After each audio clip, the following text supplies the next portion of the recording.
Hello बच्चों, आप सभी का स्वागत है हमारे चैनल एनसीईआरटी ट्यूटोरियल के ऊपर। और यहां पर इस वीडियो में हम लोग पढ़ रहे हैं क्लास 9th के इकोनॉमिक्स के चैप्टर नंबर 1 को, जिसका नाम है the story of village Palampur.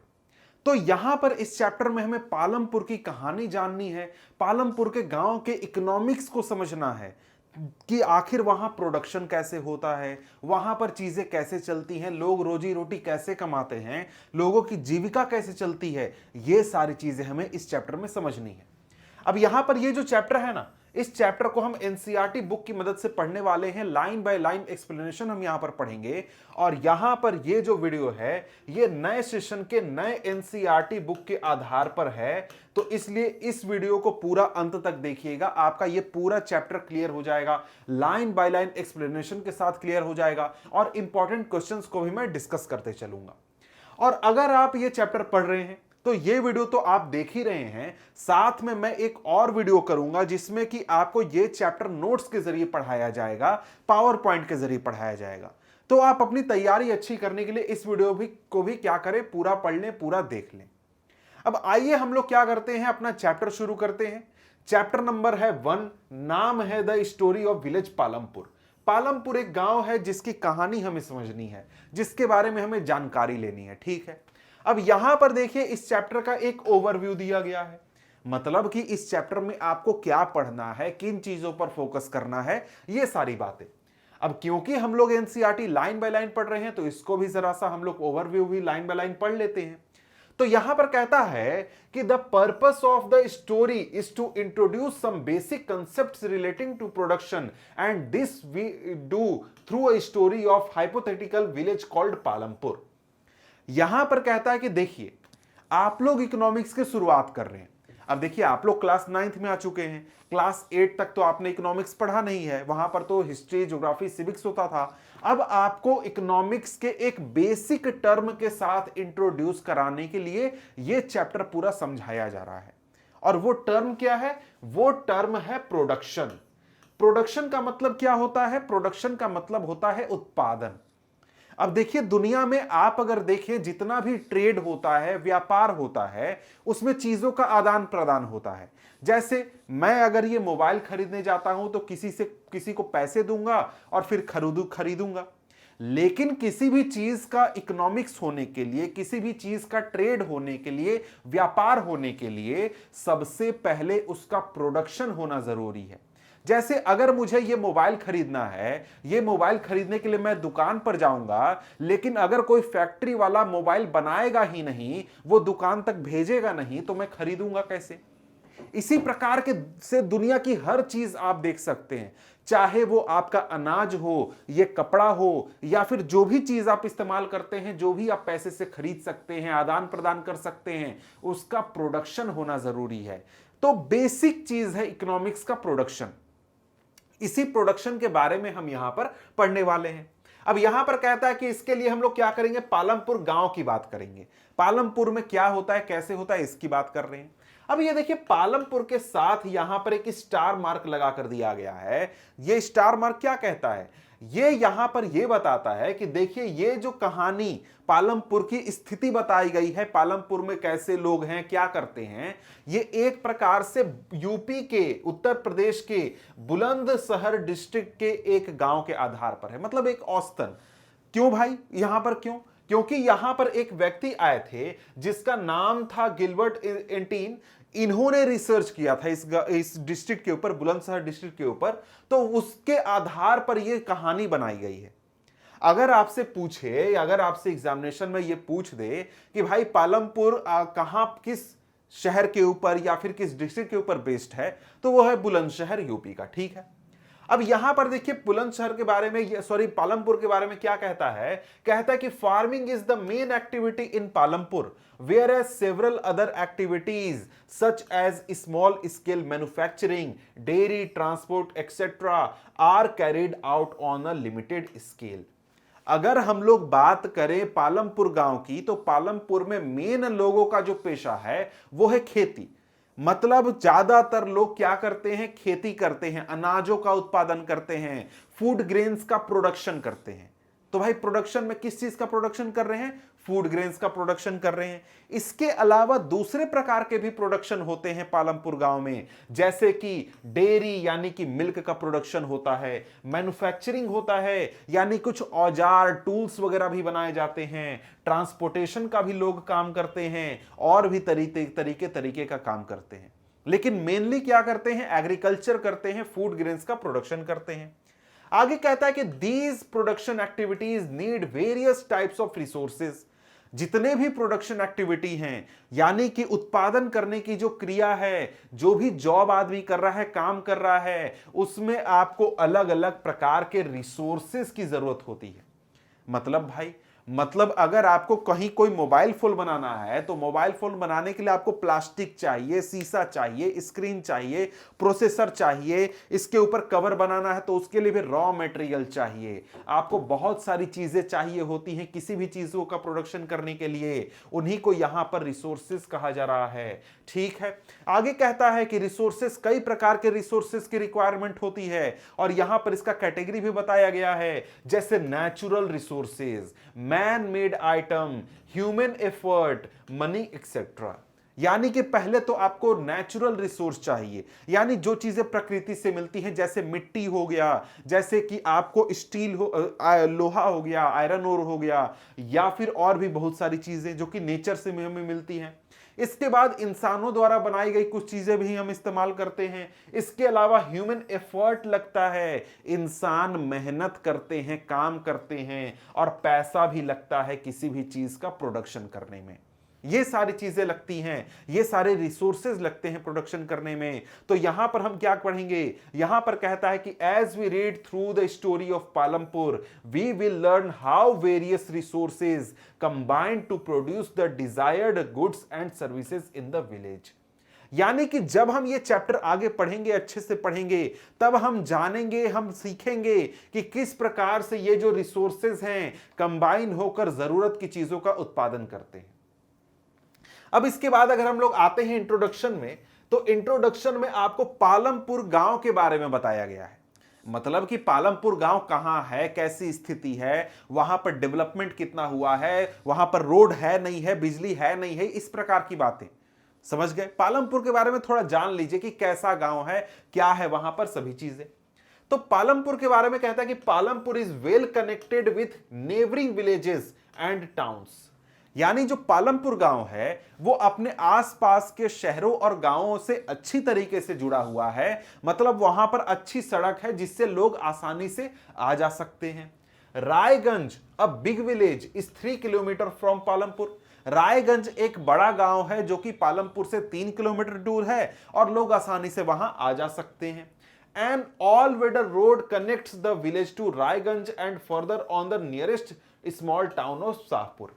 यानी कि यहां पर पालमपुर गांव से एक ऑल वेदर रोड निकलती। ऑल वेदर रोड कहने का मतलब क्या, मतलब जो पक्की सड़क होती है जिसपे आपकी कार एकदम स्पीड में चलती है, आपकी बाइक स्पीड में चलती है, जो कि बहुत मजबूत होती है, किसी भी सीजन में वो काम करती है, वैसी सड़क यहां पर पास के गांव रायगंज और आगे जाकर पास के छोटे शहर शाहपुर को जोड़ती है। तो मतलब पालमपुर में लोगों को कहीं आने जाने में दिक्कत नहीं है, रोड बहुत अच्छी है। ठीक है, आगे कहता है कि many kinds of transport are visible on this road starting from bullock carts, tongas, bogies loaded with jaggery and other commodities to motor vehicle like motorcycle, jeep, tractors and trucks. जब आप इस रोड को देखेंगे तो इस रोड पर आपको तरह तरह की गाड़ियां दिखेंगी। यहां पर आपको बोगी भी दिखेगा, ब्लॉक कार्ट भी दिखेगा, यानी बैलगाड़ी भी दिखेगा जिस पर सामान लोड होकर जा रहा है रायगंज या फिर शाहपुर में, या फिर लोग मोटरसाइकिल के जरिए, जीप, ट्रैक्टर, ट्रक, ये सारी चीजों के जरिए भी ट्रैवल कर रहे हैं और आ जा रहे हैं कहीं इधर उधर। ठीक है, आगे कहता है कि the village has about 450 families. यहां पर पहला इंपॉर्टेंट पॉइंट आता है कि भाई पालमपुर गांव में कितने परिवार हैं, तो पालमपुर गांव में 450 फैमिलीज हैं, यानी कि 450 परिवार हैं। ठीक है, और ये 450 जो परिवार है ना, ये अलग अलग कास्ट से बिलोंग करते हैं। मतलब कुल मिलाकर पालमपुर में कितने परिवार हैं, 450। ठीक है, अब इसके बाद यहां पर कहता है कि 80 अपर कास्ट फैमिलीज, यानी जो अपर कास्ट के लोग हैं उनके कितने फैमिलीज हैं, 80 फैमिलीज हैं। ठीक है, अब यहां पर एक और चीज, own the majority of land in the village, यानी जो अपर कास्ट के परिवार हैं उनके पास ज्यादातर गांव के जमीन का मालिकाना हक है, मतलब ज्यादातर गांव के जमीन का वो मालिक है, ठीक है। Their houses, some of them quite large, are made of brick with cement plastering. यानी जो ये अपर कास्ट के लोग हैं, अपर कास्ट के परिवार हैं, इनके जो घर हैं काफी बड़े बड़े भी हैं और इनके घर काफी अच्छे से बनाए हुए हैं, प्लास्टर किया हुआ है, काफी खूबसूरत इनका घर है, ठीक है। इसके साथ ही यहां पर जो पालमपुर गांव है, पालमपुर में जो एससीज है यानी जो शेड्यूल्ड कास्ट हैं, यानी जिनको कि हम दलित कहते हैं, ये पालमपुर के 1/3 ऑफ पॉपुलेशन है।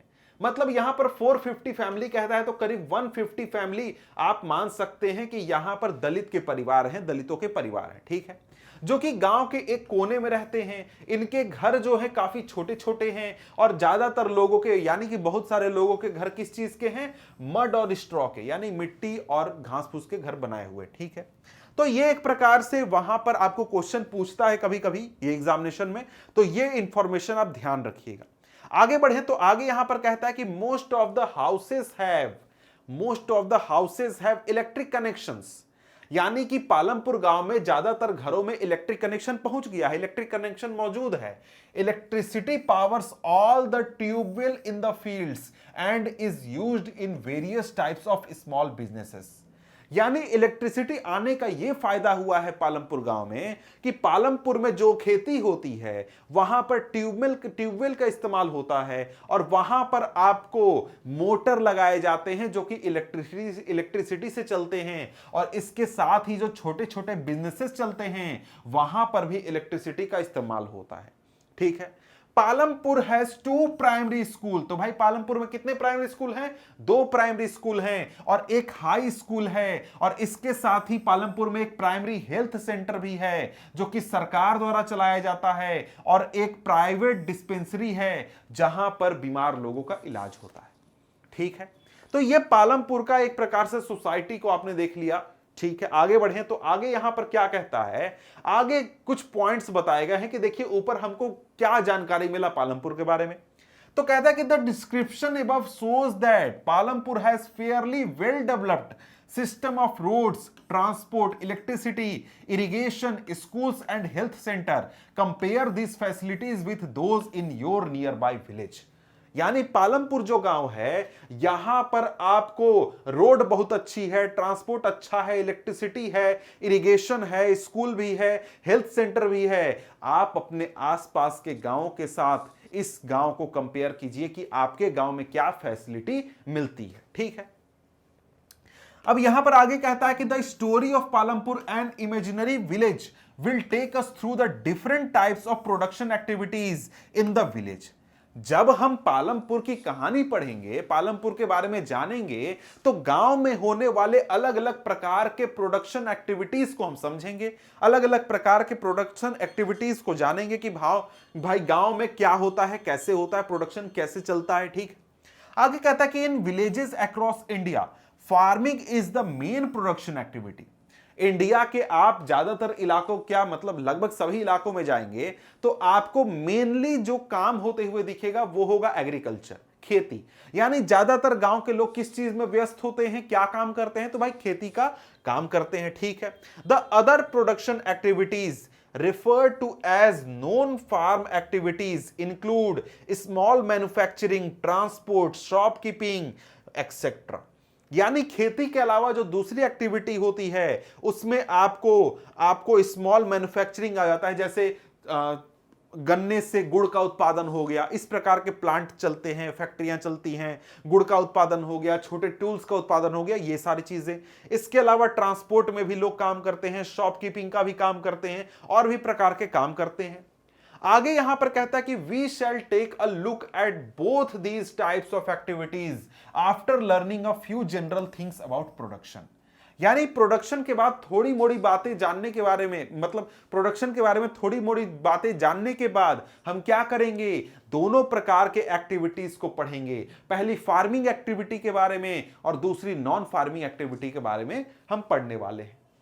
अब इसके बाद अगर हम लोग आगे बढ़ते हैं तो यहां पर अब हमें पढ़ना है ऑर्गेनाइजेशन ऑफ प्रोडक्शन के बारे में। ये टॉपिक का नाम है। पढ़ना किस चीज के बारे में है? प्रोडक्शन के बारे में, कि मतलब जो प्रोडक्शन होता है ये कैसे होता है, इसमें क्या क्या चीजें इन्वॉल्व होती हैं, क्या क्या बातें ध्यान रखनी होती हैं, ये सारी चीजें।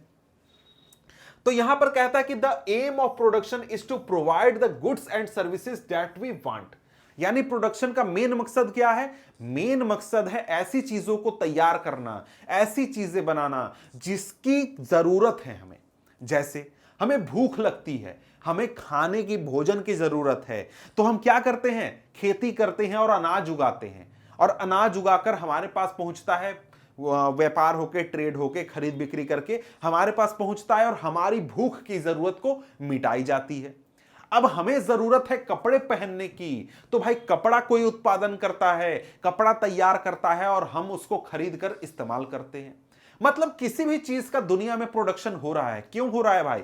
क्योंकि किसी को उस चीज की जरूरत है। जैसे मुझे मोबाइल फोन की जरूरत है, तो किसी कंपनी ने, किसी व्यक्ति ने क्या किया? मोबाइल फोन बनाया, मैंने उसको खरीद लिया, मैं उसका इस्तेमाल कर रहा हूं।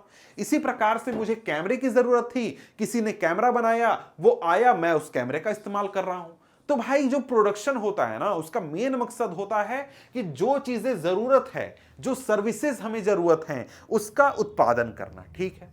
There are 4 requirements for production of goods and services. यानी कि कोई भी गुड्स और सर्विस का प्रोडक्शन करने के लिए हमें 4 चीजों की आवश्यकता होती है। अब यहां पर गुड्स और सर्विस को अच्छे तरीके से आप समझ लीजिए। गुड्स का सीधा मतलब हो गया जो सामान आप इस्तेमाल करते हैं। जैसे ये फोन गुड है, एक गुड्स, गुड कहेंगे। ये पेन भी, ये स्क्रीन भी, यहां पर ये जो माउस है ये भी हो जाएगा आपका गुड, मतलब जो सामान, वस्तु इस्तेमाल करते हैं। लेकिन इसके उल्टा अगर हम लोग सर्विस की बात करें, तो सर्विस कोई वस्तु नहीं होती है, बल्कि सेवा होता है। मतलब कि आपको डॉक्टर की जरूरत है, तो डॉक्टर आपके लिए काम कर रहा है। क्या डॉक्टर ने मोबाइल फोन बनाया या डॉक्टर ने पेन बनाया? नहीं, उसने आपकी जरूरत पूरी की अपना सेवा देकर। हाँ भैया आइए, आपका इलाज करेंगे, आपको दवाई लिखेंगे, आप अपना जाकर तबीयत ठीक कर लीजिए। लेकिन वहां पर उसने किसी चीज का उत्पादन नहीं किया, आपको सेवा दिया। तो उसी चीज की यहां पर सर्विस भी इसी चीज में, प्रोडक्शन में इंक्लूड होता है। ठीक है। अब जो 4 चीजें हैं जो कि हमें प्रोडक्शन करने के लिए, किसी भी चीज का प्रोडक्शन करने के लिए रिक्वायर्ड होती हैं, उसमें पहला क्या है? पहला है जमीन, पहला है लैंड। कि भाई कहीं पर भी आपको कुछ भी उत्पादन करना है, फैक्ट्री बैठाना है, कुछ भी करना है, आपको कहां फैक्ट्री बैठाइएगा? जमीन पर बैठाइएगा। तो आपको कोई भी उत्पादन करने के लिए सबसे पहले क्या चाहिए? लैंड चाहिए। The first requirement is land and other natural resources such as water, forest and minerals. इसके साथ ही यहां पर देखिए लैंड कहा जा रहा है, लेकिन लैंड के साथ साथ दूसरी जितने भी नेचुरल रिसोर्सेज हैं उनको इंक्लूड किया जा रहा है। मतलब कि भाई आपको अगर बनाना है कुछ भी, मान लीजिए कि कोई ये स्केल तैयार करना है, ये स्केल है, किस चीज का है भाई? लोहे का स्केल है। अब लोहे का स्केल तैयार करने के लिए आपको पहला तो फैक्ट्री बैठाना होगा, उसके लिए आपको जमीन चाहिए। फिर यहां पर मशीन बैठाने होंगे और मशीन में डालने के लिए रॉ मटेरियल होना चाहिए, यानी कि आयरन ओर आपके पास होगा, तब आप जाकर उसको प्यूरिफाई करके, प्रोसेस करके, उसको क्लियर करके, मतलब ये स्केल आप तैयार कर सकते हैं। वो उसी चीज की यहां पर बात करता है कि आपको नेचुरल रिसोर्सेज चाहिए होते हैं, लैंड चाहिए होता है, या फिर आपको कुछ चीजों को बनाने में फॉरेस्ट के सामान भी चाहिए होते हैं, मिनरल्स भी चाहिए होते हैं। ठीक है, वही चीज अब यहां पर कहता है कि the second requirement is labour. दूसरा रिक्वायरमेंट है मेहनत। यानी कि आप अगर कुछ भी उत्पादन कर रहे हैं तो उसमें आपको मेहनत करना होगा। जैसे जैसे मैं आपको क्या दे रहा हूं? एक सर्विस दे रहा हूं। मैं आपको वीडियो बनाकर यह दे रहा हूं कि आप ये जो पहला चैप्टर है क्लास 9th के इकोनॉमिक्स का, ये अच्छे से समझ लीजिए। तो मैं क्या कर रहा हूं? मैं भी प्रोडक्शन कर रहा हूं। किस चीज का? सर्विस का प्रोडक्शन कर रहा हूं ना। और तो उस करने में मुझे मेहनत लग रहा है ना। जी हां, मेहनत लग रहा है। तो इसी लेबर की बात की जा रही है यहां पर। दैट इज, यानी कि people who will do the work, यानी जो लोग काम करेंगे, उस मेहनत की, काम की यहां पर बात हो रही है। Some production activities require highly educated workers to perform the necessary task. Other activities require workers who can do manual work. Each worker is providing the labor necessary for production. यानी कि कोई भी व्यक्ति जो है कोई भी प्रोडक्शन एक्टिविटी में इन्वॉल्व है वो क्या कर रहा है, वो अपना मेहनत दे रहा है। अब देखिए दुनिया में अलग अलग प्रकार के जॉब होते हैं। कहीं पर आपको बहुत एजुकेटेड होने की जरूरत होती है, जैसे आपको अगर डॉक्टर बनना है तो आपको जाकर डॉक्टरी की पढ़ाई करनी होगी। लेकिन अगर आपको जाकर कहीं पर गड्ढा तैयार करना है, गड्ढा बनाना है, तो उसमें आपको पढ़ाई करने की जरूरत नहीं है, आप फिजिकल मेहनत कर सकते हैं उसमें। तो कुछ जॉब होते हैं जहां पर आपको हाई स्किल की जरूरत होती है, कुछ ऐसे काम होते हैं जहां पर आपको हाई स्किल की जरूरत नहीं होती, आप मैनुअल वर्क भी कर सकते हैं। अब इसके बाद तीसरा रिक्वायरमेंट है वो है फिजिकल कैपिटल। यानी फिजिकल कैपिटल मतलब कि भैया देखो पैसा लगता है, पैसा कुछ भी प्रोडक्शन करने में पैसा लगता है, समझ गए। That is the variety of inputs required at every stage during the production. What are the items that come under physical capitals? Physical capital का मतलब क्या, मतलब कोई भी फैक्ट्री बैठाओगे तो फैक्ट्री में मशीन लगेगा ना, मशीन लगाने के लिए तुमको पैसा चाहिए ना, पैसा, वही पैसे की ये बात हो रही है कि देखो यहां पर जो फिजिकल कैपिटल लगता है वो दो प्रकार का होता है। पहला होता है फिक्स्ड कैपिटल और दूसरा होता है वर्किंग कैपिटल। फिक्स्ड कैपिटल क्या होता है भाई? फिक्स्ड कैपिटल में आपके टूल्स आ जाते हैं, मशीन आ जाता है और बिल्डिंग्स आ जाते हैं। मतलब कि आपने कोई फैक्ट्री बैठाया, फैक्ट्री का बिल्डिंग क्या है? एक फिक्स्ड कैपिटल है। फैक्ट्री का मशीन क्या है भाई? फिक्स्ड कैपिटल है। फैक्ट्री में जो आपके टूल आप इस्तेमाल कर रहे हैं वो क्या है? फिक्स्ड कैपिटल है। तो फिक्स्ड कैपिटल क्या हो गया, समझ गए? शॉर्ट में समझ गए एग्जाम्पल के जरिए, लेकिन ये रियलिटी में क्या होता है मैं अभी समझा रहा हूं। तो यहां पर कहता है कि tools and machines range from very simple tools such as farmers plough to sophisticated machine such as generator, turbine, computer etcetera. Tools machine building can be used in production over many years are called fixed capital. अब देखिए ये fixed capital को अच्छे से समझने के लिए ना आपको यहां पर पहले वर्किंग कैपिटल को थोड़ा सा मैं पढ़ा दूंगा, तब आपको समझाऊंगा तो अच्छे से दोनों में फर्क आपको क्लियर हो जाएगा। क्योंकि जो पिछले साल वीडियो मैंने बनाया था ना उसमें कई सारे बच्चों ने कमेंट करके पूछा था कि सर देखिए जनरेटर जो है उसका रिपेयर करना होता है तो जनरेटर फिक्स्ड कैपिटल कैसे हुआ, जो कंप्यूटर है उसको बार बार रिपेयर करवाना पड़ता है तो भाई फिक्स्ड कैपिटल कैसे हुआ, वो तो बार बार पैसा लग रहा है। तो अभी समझा रहा हूं, थोड़ा सा वेट कीजिए। पहले क्या करिए ये समझिए वर्किंग कैपिटल। यहां पर वर्किंग कैपिटल में क्या आ जाएगा? रॉ मटेरियल आ जाएगा या फिर मनी इन हैंड, जो कि आप अपने हाथों में रखते हैं कभी भी खर्चा करने के लिए।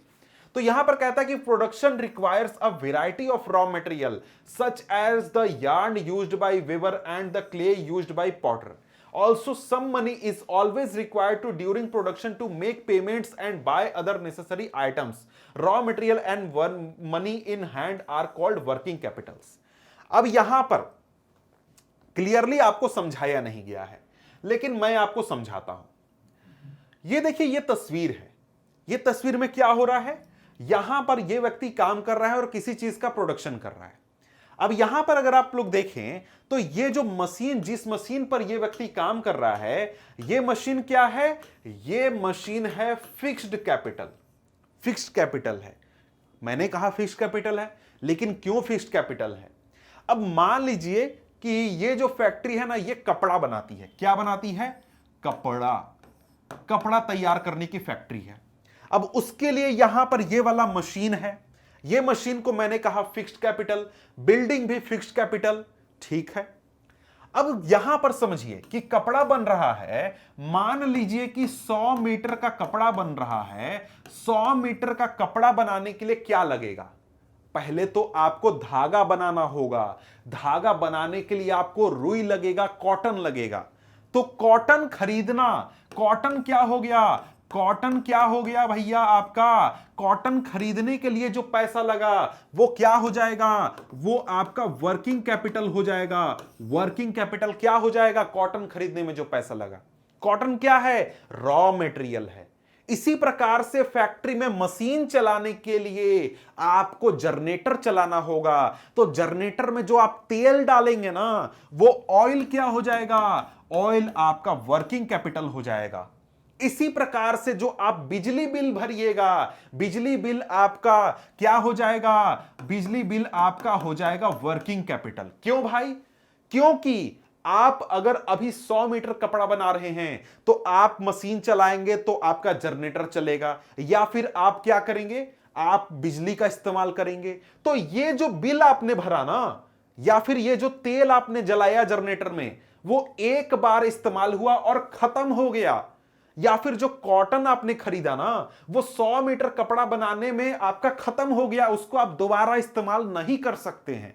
तो इसीलिए ऐसी चीजें जो हर बार प्रोडक्शन करने के लिए आपको नया लेना पड़ता है, हर बार खर्च करना पड़ता है, वैसी चीजें वर्किंग कैपिटल में आती हैं।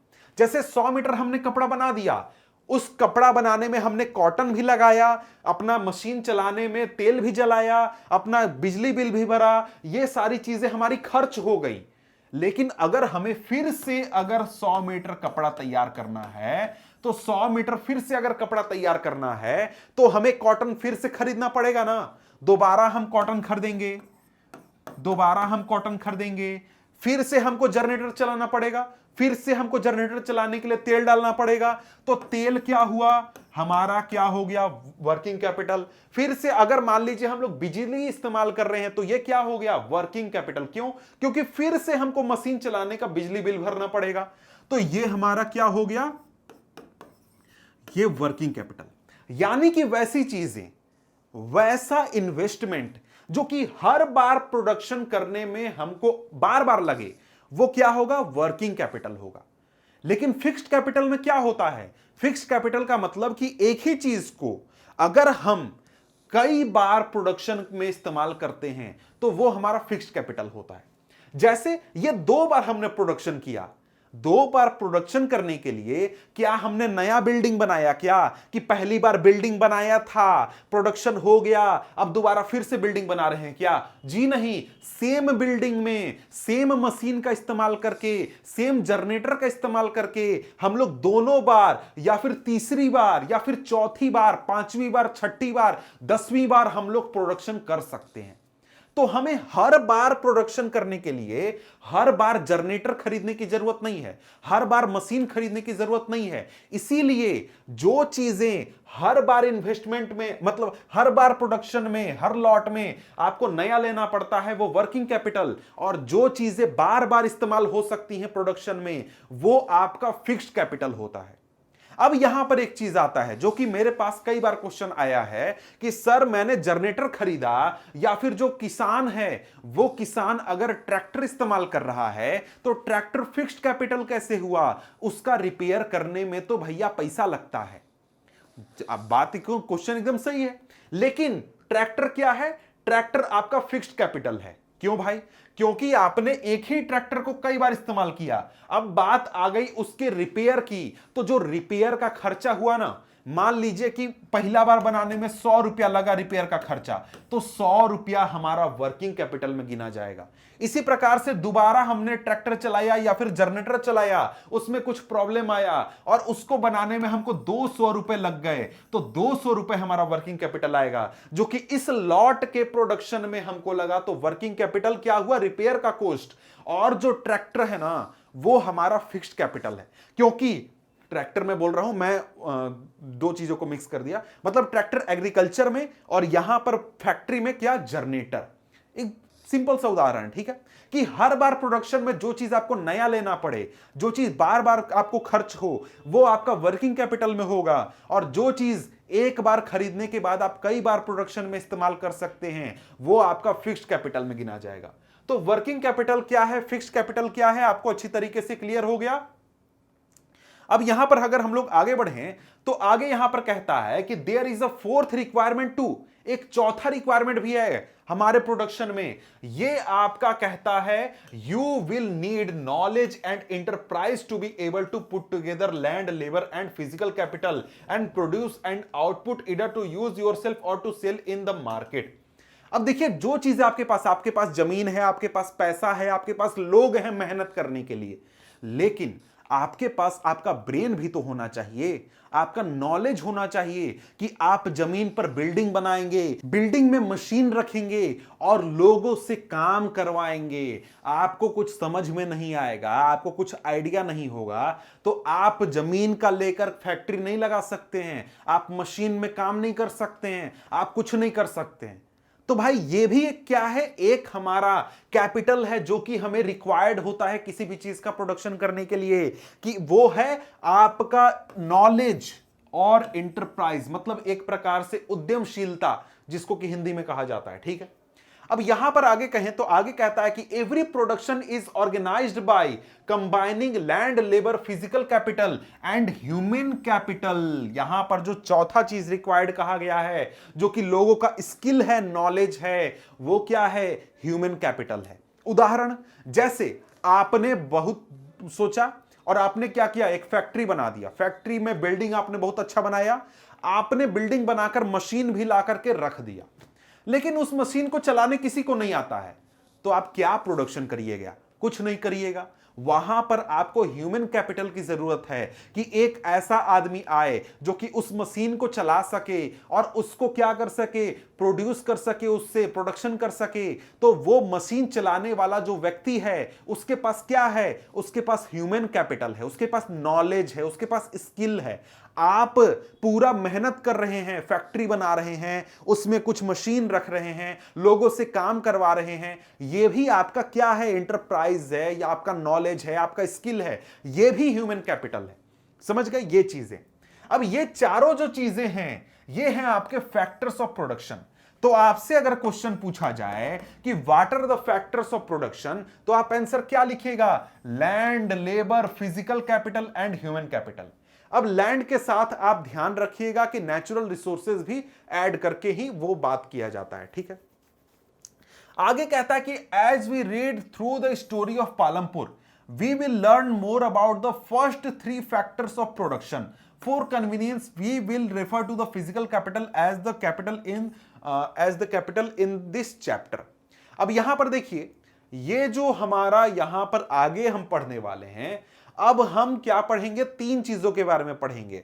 हम पढ़ेंगे हमारे लैंड के बारे में, हम पढ़ेंगे लेबर के बारे में, फिजिकल कैपिटल के बारे में, लेकिन ह्यूमन कैपिटल के बारे में इस चैप्टर में हमें नहीं पढ़ना है, वो अगले चैप्टर में पढ़ना है। ठीक है, तो आइए यहां पर आगे क्या करते हैं, आगे पढ़ते हैं। और हां, आगे चैप्टर में आपको जहां भी कैपिटल वर्ड मिले, कैपिटल का मतलब क्या, यहां पर बात किया जा रहा है फिजिकल कैपिटल, यानी जो पैसे इन्वेस्ट करने हैं उसकी बात यहां पर की जा रही है। अब यहां पर बात करें तो यहां पर हमारे सामने आ जाता है टॉपिक फार्मिंग इन पालमपुर, यानी पालमपुर में जो खेती होती है, एग्रीकल्चर होता है, उसके बारे में हम यहां पर जानने वाले हैं। अब यहां पर हम पढ़ तो रहे हैं फार्मिंग के बारे में, पालमपुर में भाई फार्मिंग कैसे होता है, खेती कैसे होता है, लेकिन इस फार्मिंग के प्रोसेस के जरिए हमें समझना है प्रोडक्शन को, कि आखिर प्रोडक्शन किस प्रकार से होता है, फार्मिंग में कैसे प्रोडक्शन होता है, कैसे पैसे इन्वेस्ट होते हैं, कैसे लेबर वहां पर लगता है, कैसे लैंड को यूटिलाइज किया जाता है, ये सारी चीजें। तो आइए हम शुरुआत करते हैं और पूरे कंडीशन को समझते हैं कि भाई जो पालमपुर में खेती होती है, फार्मिंग होती है, उसमें लैंड का क्या महत्व है, क्या इंपॉर्टेंस है, कैसे यूज होता है, और फिर लेबर को या फिर कैपिटल को कैसे यूज किया जाता है। अब यहां पर देखिए पालमपुर के बारे में आप पढ़ेंगे तो पहला टॉपिक यहां पर बात आता है, topic number 1, land is fixed. अब यहां पर क्या है, यहां पर लैंड क्या है, फिक्स्ड है। कहां पर, पालमपुर गांव में, मतलब जो जमीन है ना वो सीमित है। अब बोलिएगा सर इसका क्या मतलब है, इससे क्या फर्क पड़ता है, जमीन सीमित है। भाई फर्क पड़ता है, फर्क यह पड़ता है कि भाई देखो जो एग्रीकल्चर होता है वो जमीन के ऊपर किया जाता है। आपके पास लैंड जितना ज्यादा होगा आप उतना ज्यादा प्रोडक्शन कर सकते हैं, आप उतना ज्यादा उत्पादन कर सकते हैं, और आप ज्यादा उत्पादन करिएगा, ज्यादा प्रोडक्शन करिएगा ना, तो आपको ज्यादा इनकम होगा, जिससे आपका जो लाइफ है, लाइफ स्टाइल है, वो ज्यादा बेटर हो जाएगा। इसीलिए यहां पर यह कहा जा रहा है कि देखिए अगर हम प्रोडक्शन की बात करें पालमपुर में, तो जो एग्रीकल्चर का लैंड है वो लिमिटेड है, फिक्स्ड है, उसको बढ़ाया नहीं जा सकता है। मतलब कि ज्यादा जमीन में खेती करके हम लोग प्रोडक्शन इंक्रीज नहीं कर सकते हैं। अब यहां पर यही सवाल आता है कि हमें प्रोडक्शन इंक्रीज क्यों करना है? प्रोडक्शन इंक्रीज इसलिए करना है क्योंकि अगर प्रोडक्शन इंक्रीज होगा तो लोगों की इनकम बढ़ेगी, लोगों का जीवन अच्छा होगा। ठीक है, अब आइए देखते हैं यहां पर क्या कहता है। यहां पर कहता है कि farming is the main production activity in Palampur. Palampur में प्रोडक्शन का सबसे मेन एक्टिविटी क्या है? फार्मिंग है। 75% of the people who are working are dependent on farming for their livelihood. Palampur में जितने भी काम करने वाले लोग हैं उसमें से 75% लोग जो हैं एग्रीकल्चर के ऊपर डिपेंडेंट हैं। समझ गए? अपनी जीविका के लिए। अब यहां पर कहता है कि दे कुड बी फार्मर्स और फार्म लेबरर्स। अब यहां पर एक वर्ड पर ध्यान दीजिए, यहां पर यह नहीं कहता कि 75% लोग खेती करते हैं, नहीं, 75% लोग पालमपुर के खेती के ऊपर डिपेंडेंट हैं अपनी जीविका के लिए। कैसे? क्योंकि यहां पर जो 75% लोग हैं इसमें से कुछ लोगों के पास अपनी जमीन है जिस पर वो खेती करते हैं, लेकिन कुछ लोगों के पास अपनी जमीन नहीं है, वो खेती वाले किसानों के पास जाकर मजदूरी का काम करते हैं। तो वो लोग किसान नहीं हैं लेकिन मजदूर हैं, लेकिन उनकी जो इनकम है वो खेती के ऊपर डिपेंडेंट होगी। मतलब कि खेती अच्छा होगा तो सबकी इनकम अच्छी होगी, खेती खराब होगा तो इनकम सबका खराब होगा। ठीक है, कहता है कि the well being of these people is closely related to production on the farms. इन सभी लोगों का जो जिंदगी है, इन सभी लोगों का जो बेहतर जीवन है वो खेती के ऊपर निर्भर करता है। खेती अच्छा मतलब जीवन अच्छा, खेती खराब तो भाई जीविका का संकट। ठीक है, आगे कहता है कि but remember that there is a basic contrast in raising farm production. Land area under cultivation is practically fixed. अब यहां पर कहता है कि अगर आप खेती करते हैं, फार्म प्रोडक्शन करते हैं, तो वहां पर एक लिमिटेशन है, एक प्रॉब्लम है। प्रॉब्लम क्या है? कि जो लैंड एरिया है ना कल्टीवेशन का, वो यहां पर फिक्स्ड है। पालमपुर में लैंड एरिया बढ़ाकर, मतलब कि पहले 1 एकड़ में करते थे खेती, अब 2 एकड़ में खेती करने लगे तो भाई ज्यादा प्रोडक्शन होगा, ज्यादा इनकम होगा। ऐसा पालमपुर में नहीं किया जा सकता है क्योंकि पालमपुर में जमीन सीमित है, पालमपुर में सभी जमीन पर खेती होती है। ठीक है, अब आगे कहता है कि since 1960 in Palampur there has been no expansion in land area under cultivation. 1960 से यहां पर पालमपुर में जो लैंड एरिया है कल्टीवेशन का वो नहीं बढ़ाया गया है। 1960 में जितनी जमीन पर खेती होती थी उतनी ही जमीन पर आज भी खेती होता है। इसका रीजन क्या है? रीजन ये है कि भाई गांव के सभी जमीनों पर खेती की जा रही है, कोई भी जमीन खाली नहीं है। समझ गए? By then some of the wastelands in the villages had been converted to cultivable land। उसी समय से मतलब 1960 में ही जो गांव की बंजर जमीन थी, जो कि खेती में यूज नहीं हो रही थी, उस प्रकार की जमीनों पर भी खेती की जाने लगी और गांव में कोई भी जमीन आज खाली नहीं है जिस पर की खेती हो सकती है। There exists no further scope to increase farm production by bringing new land under cultivation। अब यहां पर यही कहता है कि भाई ज्यादा जमीन पर खेती करके प्रोडक्शन बढ़ाने का कोई तरीका नहीं है। अब यहां पर यह चीज ध्यान रखिए कि हम क्या कर रहे हैं, प्रोडक्शन बढ़ाने की बात कर रहे हैं। प्रोडक्शन क्यों बढ़ाना है? प्रोडक्शन बढ़ाना है क्योंकि प्रोडक्शन बढ़ेगा तो लोगों की इनकम बढ़ेगी, जीवन बेहतर होगा, इसलिए। समझ गए? अब हम समझ गए कि भाई ज्यादा जमीन पर खेती करके हम प्रोडक्शन नहीं बढ़ा सकते हैं, ये तो हमें पता चल गया। इसीलिए यहां पर अब आगे सवाल उठता है, सवाल ये उठता है कि is there a way one can grow more from the same land. क्या कोई ऐसा तरीका है जिसमें कि उतनी ही जमीन पर हम दूसरा दिमाग लगाकर, दूसरा तरीका लगाकर ज्यादा प्रोडक्शन कर लें? मतलब जमीन नहीं बढ़ा सकते तो क्या हम उतनी ही जमीन पर कुछ ऐसा करें कि ज्यादा हमारा प्रोडक्शन हो, मतलब उतनी ही जमीन पर हम प्रोडक्शन बढ़ा ले।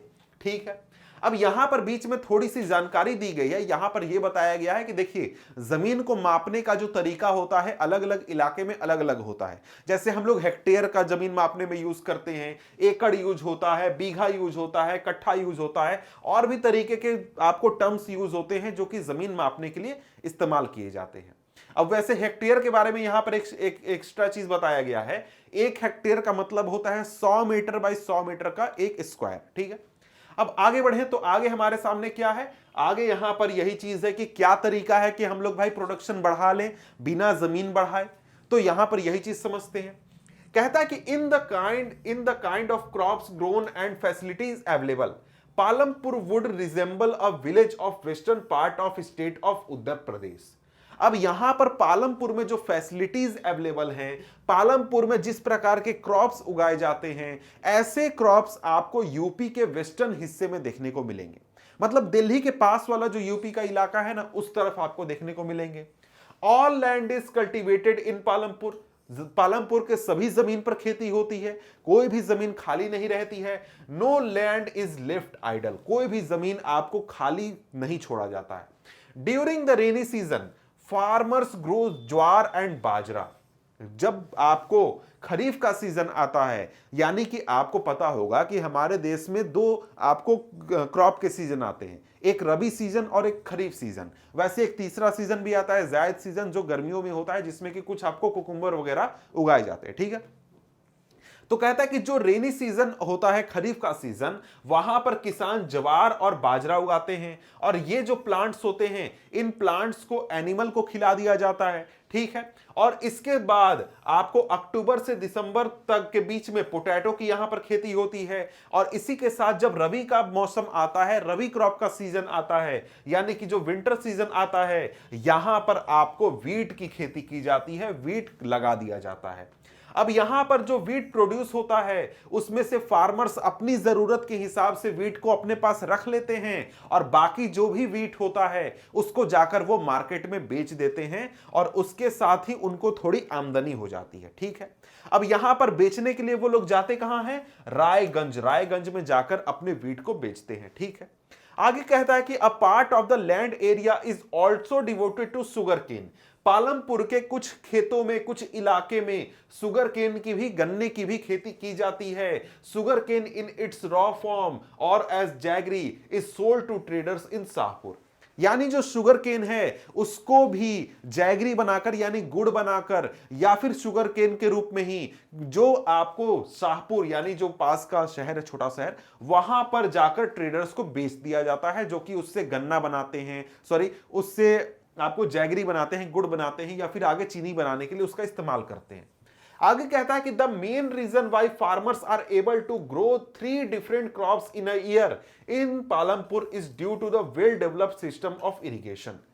अब यहां पर एक बात समझिए कि जो पालमपुर, जिस गांव की हम बात कर रहे हैं, यहां पर जो किसान हैं वो साल में 3-3 क्रॉप उगा रहे हैं। और साल में 3-3 क्रॉप क्यों उगा पा रहे हैं, क्योंकि इनके पास इरिगेशन की फैसिलिटी बहुत अच्छी है।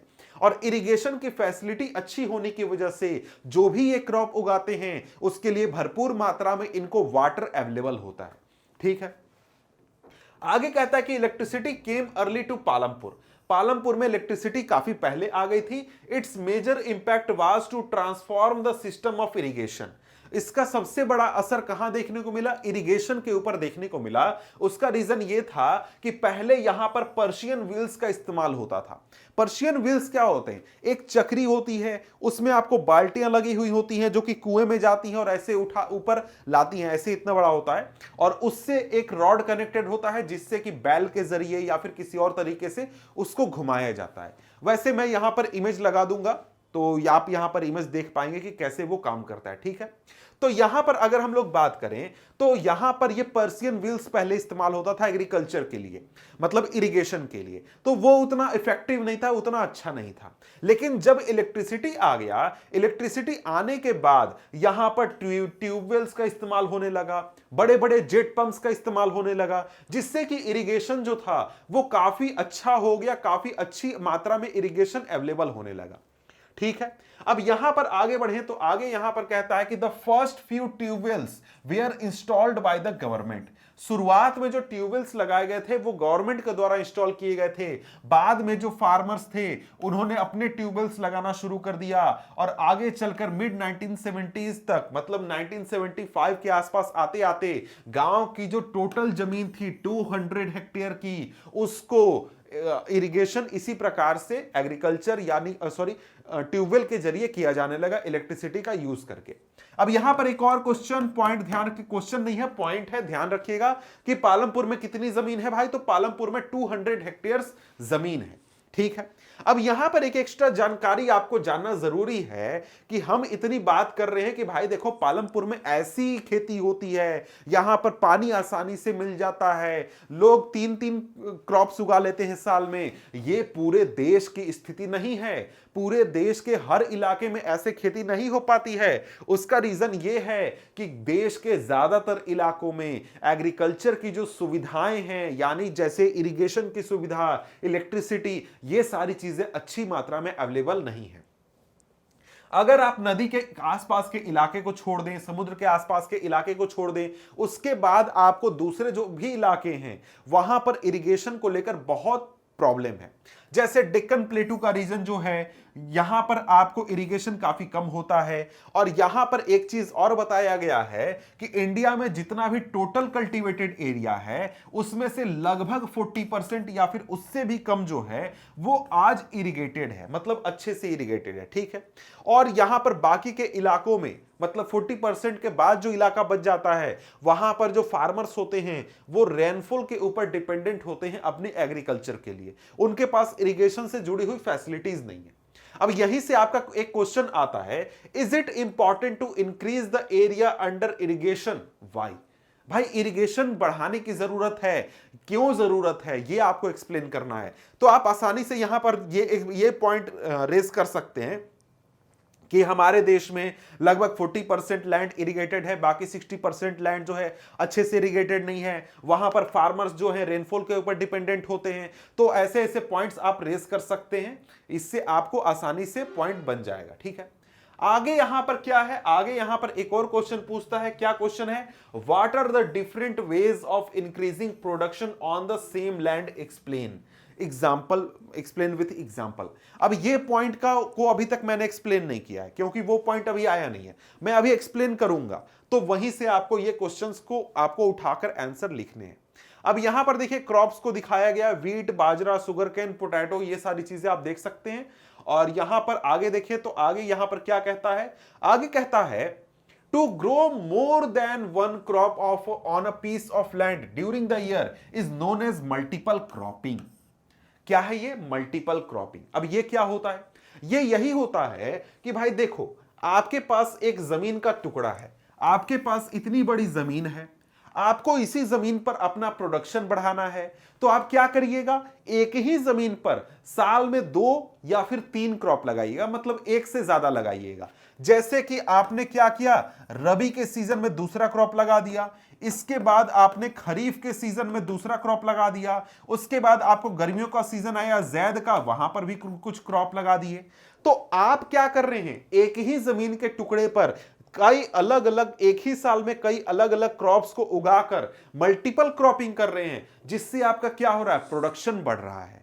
तो अभी तुरंत मैंने आपको क्वेश्चन बताया था कि प्रोडक्शन, एक ही जमीन के पीस पर आप प्रोडक्शन कैसे बढ़ा सकते हैं। तो पहला तरीका क्या है, मल्टीपल क्रॉपिंग है, कि एक ही जमीन पर साल में एक से ज्यादा क्रॉप उगाने को हम क्या कहते हैं, मल्टीपल क्रॉपिंग कहते हैं। तो कहता है कि it is the most common way of increasing production on a given piece of land. All farmers in Palampur grow at least 2 main crops. Palampur में जो लोग हैं वो लगभग सभी लोग साल में कम से कम 2 क्रॉप्स उगाते हैं, मतलब क्या करते हैं, मल्टीपल क्रॉपिंग करते हैं। और इसके अलावा बहुत सारे लोग ऐसे हैं जो कि 3rd क्रॉप के रूप में पोटैटो को भी ग्रो करते हैं, ठीक है। अब यहां पर आगे अगर हम लोग बढ़ें तो आगे यहां पर लेट्स डिस्कस है, इसको आप चाहें तो खुद से देख सकते हैं, पढ़ सकते हैं। यहां पर टेबल बताया गया है, यहां पर यह टेबल बताया गया है आपको, ये इंडिया का शायद बताया गया है, मिलियन हेक्टेयर्स का, कि कितना एक प्रकार से एग्रीकल्चर होता है, ठीक है। ये आप देख सकते हैं, ये आपको कुछ पॉइंट्स है, क्वेश्चंस भी हैं यहां पर। Is it important to increase the area of area under irrigation, why, ये सारी चीजें वही हो गई। तो आगे यहां पर कहता है कि you have seen that one way of increasing production from the same land is by multiple cropping. आपने देखा कि मल्टीपल क्रॉपिंग करके एक ही जमीन पर आप प्रोडक्शन बढ़ा सकते हैं, ये तो आपने देख लिया। The other way is to use modern farming methods. दूसरा तरीका जो है एग्रीकल्चर में एक ही जमीन पर प्रोडक्शन बढ़ाने का, वो क्या है? Modern farming methods. तो पहला पॉइंट आप इसको लिख दीजिएगा, दूसरा पॉइंट आप इसको लिख दीजिएगा। अब ये दूसरे पॉइंट को मैं अभी जरा सा एक्सप्लेन करता हूं तो आप उसको अच्छे से पिक्चर करने पाइएगा, उसको एक प्रकार से अच्छे से आप बता नहीं पाइएगा, ठीक है। अब यहां पर कहता है कि आप मॉडर्न फार्मिंग मेथड का यूज करके क्या कर सकते हैं? हायर यील्ड ले सकते हैं। अब ये यील्ड क्या हो गया? अब इसका मतलब ये हुआ कि देखिए आपके पास कोई जमीन है, उस जमीन पर पहले आप 1 केजी अनाज उगाते थे, 1 केजी अनाज उगाते थे, लेकिन आपने मॉडर्न फार्मिंग टेक्निक अपनाया और उस जमीन पर से आपको अब 2 केजी अनाज मिलने लगे। तो आपका क्या हो गया? यील्ड बढ़ गया। मतलब कि आपके जमीन का यील्ड पहले कितना था? 1 केजी, अब यील्ड क्या हो गया? 2 केजी।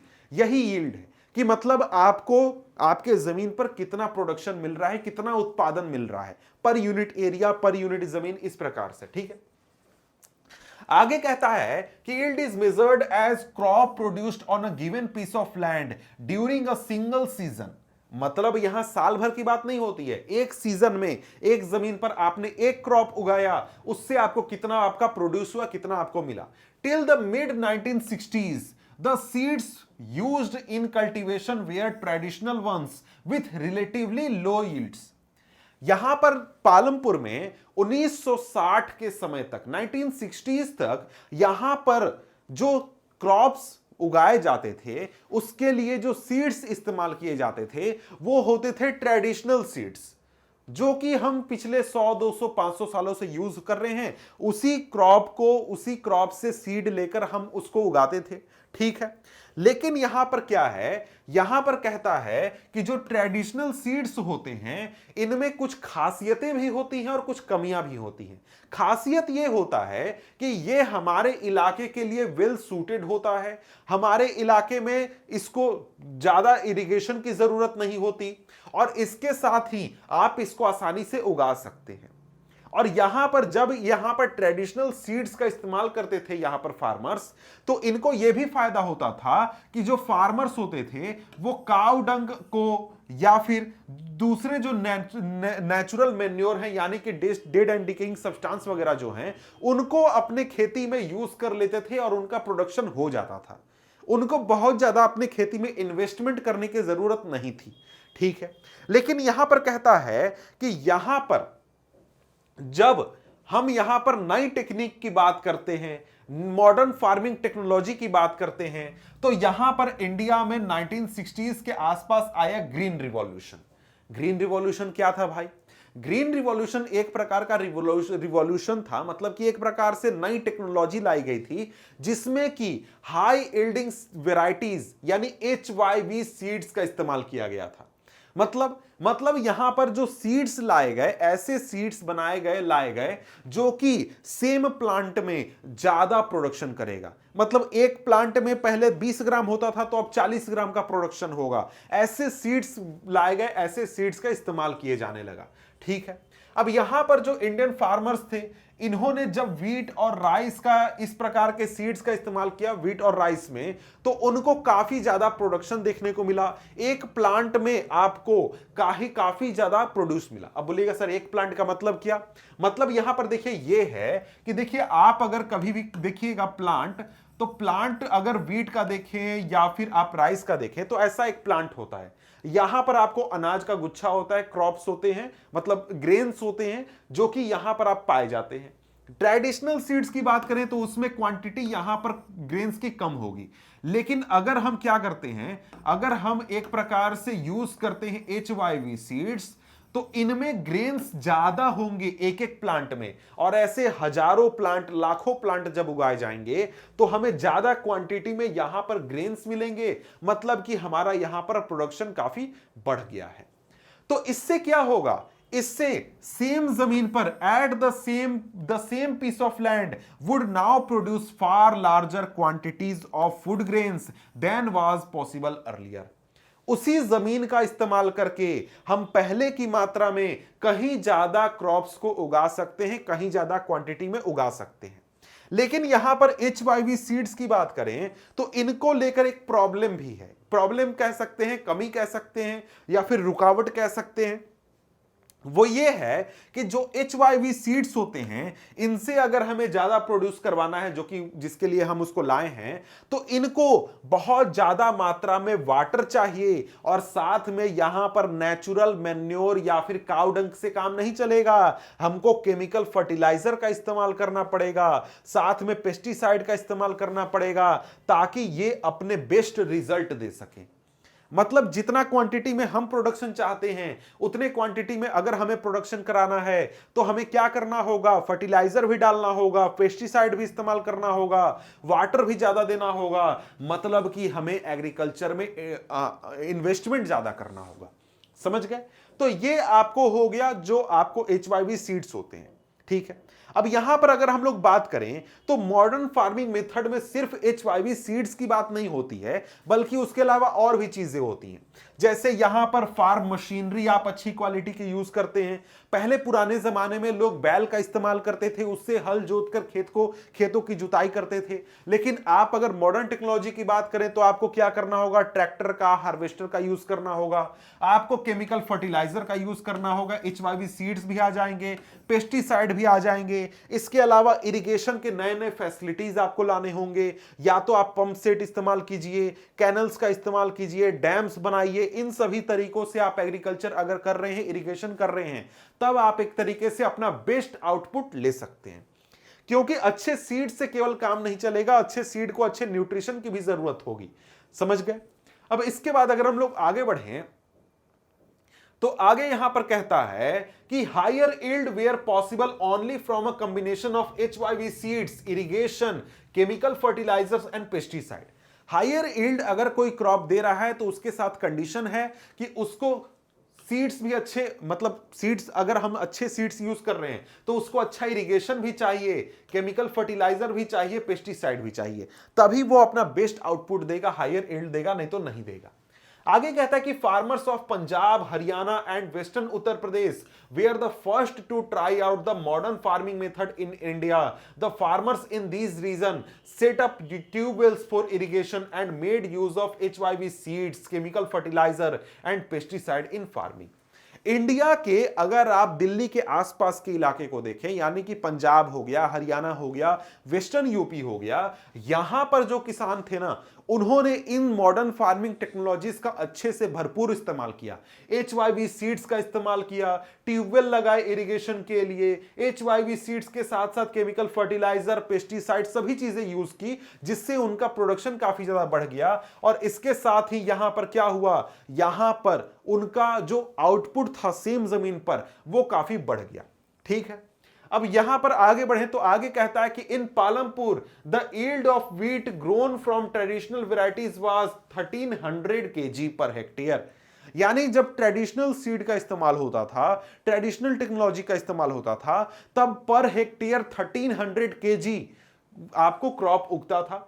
ठीक है, व्हीट का क्रॉप उगता था। ठीक है, अब इसके बाद जब HYV सीड्स का इस्तेमाल किया जाने लगा तो 1300 kg से बढ़कर 3200 kg पर हेक्टेयर का हमें क्रॉप यील्ड देखने को मिल गया।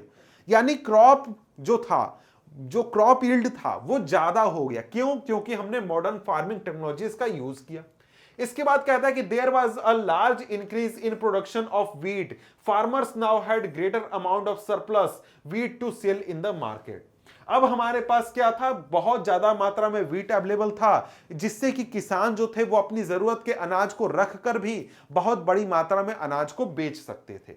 ठीक है, अब यहां पर लेट्स डिस्कस है, इसको आप खुद से पढ़ लें और खुद से पढ़ के एक प्रकार से आंसर करें। अब वैसे मैंने डिस्कस कर दिए। जैसे बोलता है what is the difference between multiple cropping and modern farming method, आप आसानी से बता सकते हैं कि मल्टीपल क्रॉपिंग क्या होता है, मॉडर्न फार्मिंग मेथड क्या होता है। इसके बाद यहां पर टेबल दिया है, टेबल के आधार पर आपको क्वेश्चंस वगैरह पूछे गए हैं, तो आप इसको खुद से देख सकते हैं।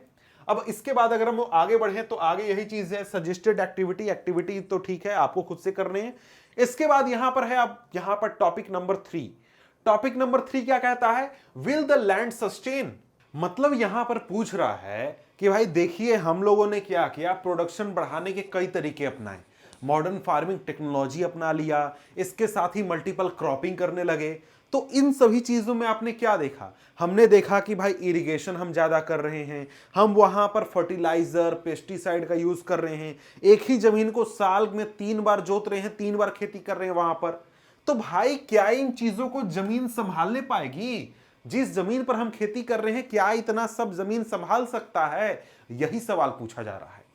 तो कहता है कि land being a natural resource it is unnecessary to be careful in its use. Land क्या है? एक नेचुरल रिसोर्स है, और अगर हम इसका केयरफुल यूज नहीं करेंगे तो हमको उसका नुकसान झेलना पड़ सकता है।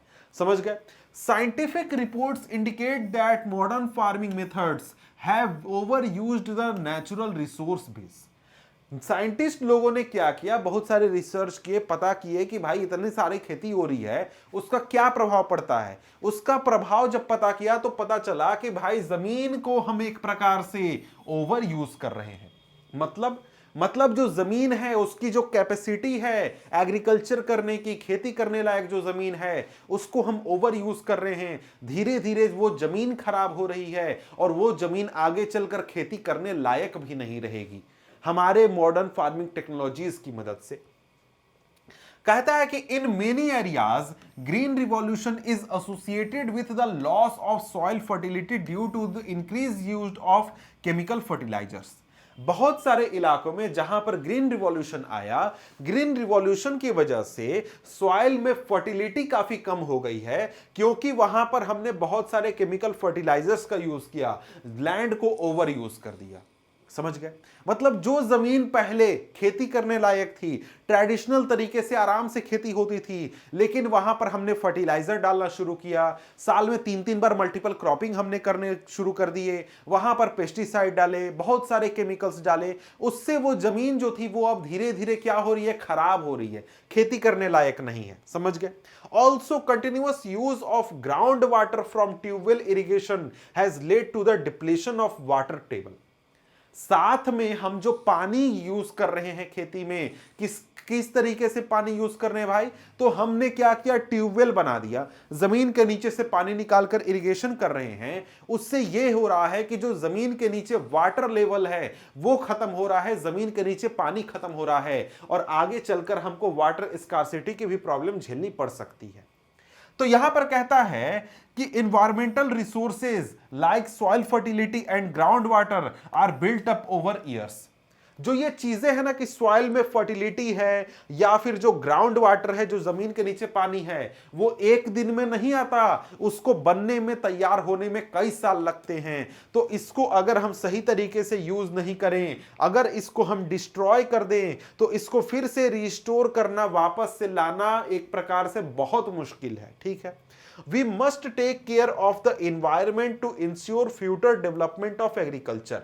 जब हम डेवलपमेंट की बात करें, फ्यूचर डेवलपमेंट की बात करें, प्लानिंग की बात करें कि फ्यूचर में हम कैसे रहेंगे, वहां पर हमें यह ध्यान रखना होगा कि भाई देखो हमें इन्वायरमेंट का एक प्रकार से ध्यान रखना है, क्योंकि अगर हम लैंड को ओवर यूज करेंगे तो लैंड को ओवर यूज करने की वजह से आगे चलकर हम खेती कर भी नहीं पाएंगे, क्योंकि वो लैंड जो है यूजलेस हो जाएगी, वो एक प्रकार से एग्रीकल्चर के लायक नहीं रहेगी।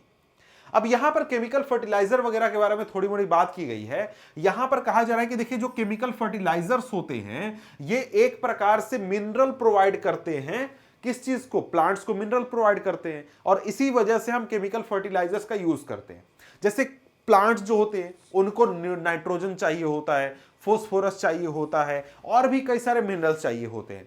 तो जैसी जरूरत होती है हम उस प्रकार के केमिकल फर्टिलाइजर का यूज करते हैं। और ये केमिकल फर्टिलाइजर को जब हम खेतों में डालते हैं और जब हम इरिगेशन देते हैं तो ये केमिकल फर्टिलाइजर्स वाटर में डिसॉल्व हो जाते हैं और प्लांट्स इनको एब्जॉर्ब कर लेते हैं। तो इस प्रकार से प्लांट को इनकी वजह से न्यूट्रिएंट्स मिलते हैं। ठीक है? लेकिन यहां पर यह प्रॉब्लम है कि ये जो केमिकल फर्टिलाइजर्स होते हैं ये आपको जमीन पर, यानी कि जो आपका लैंड है, खेत है, वहां पर ये टिकते नहीं है।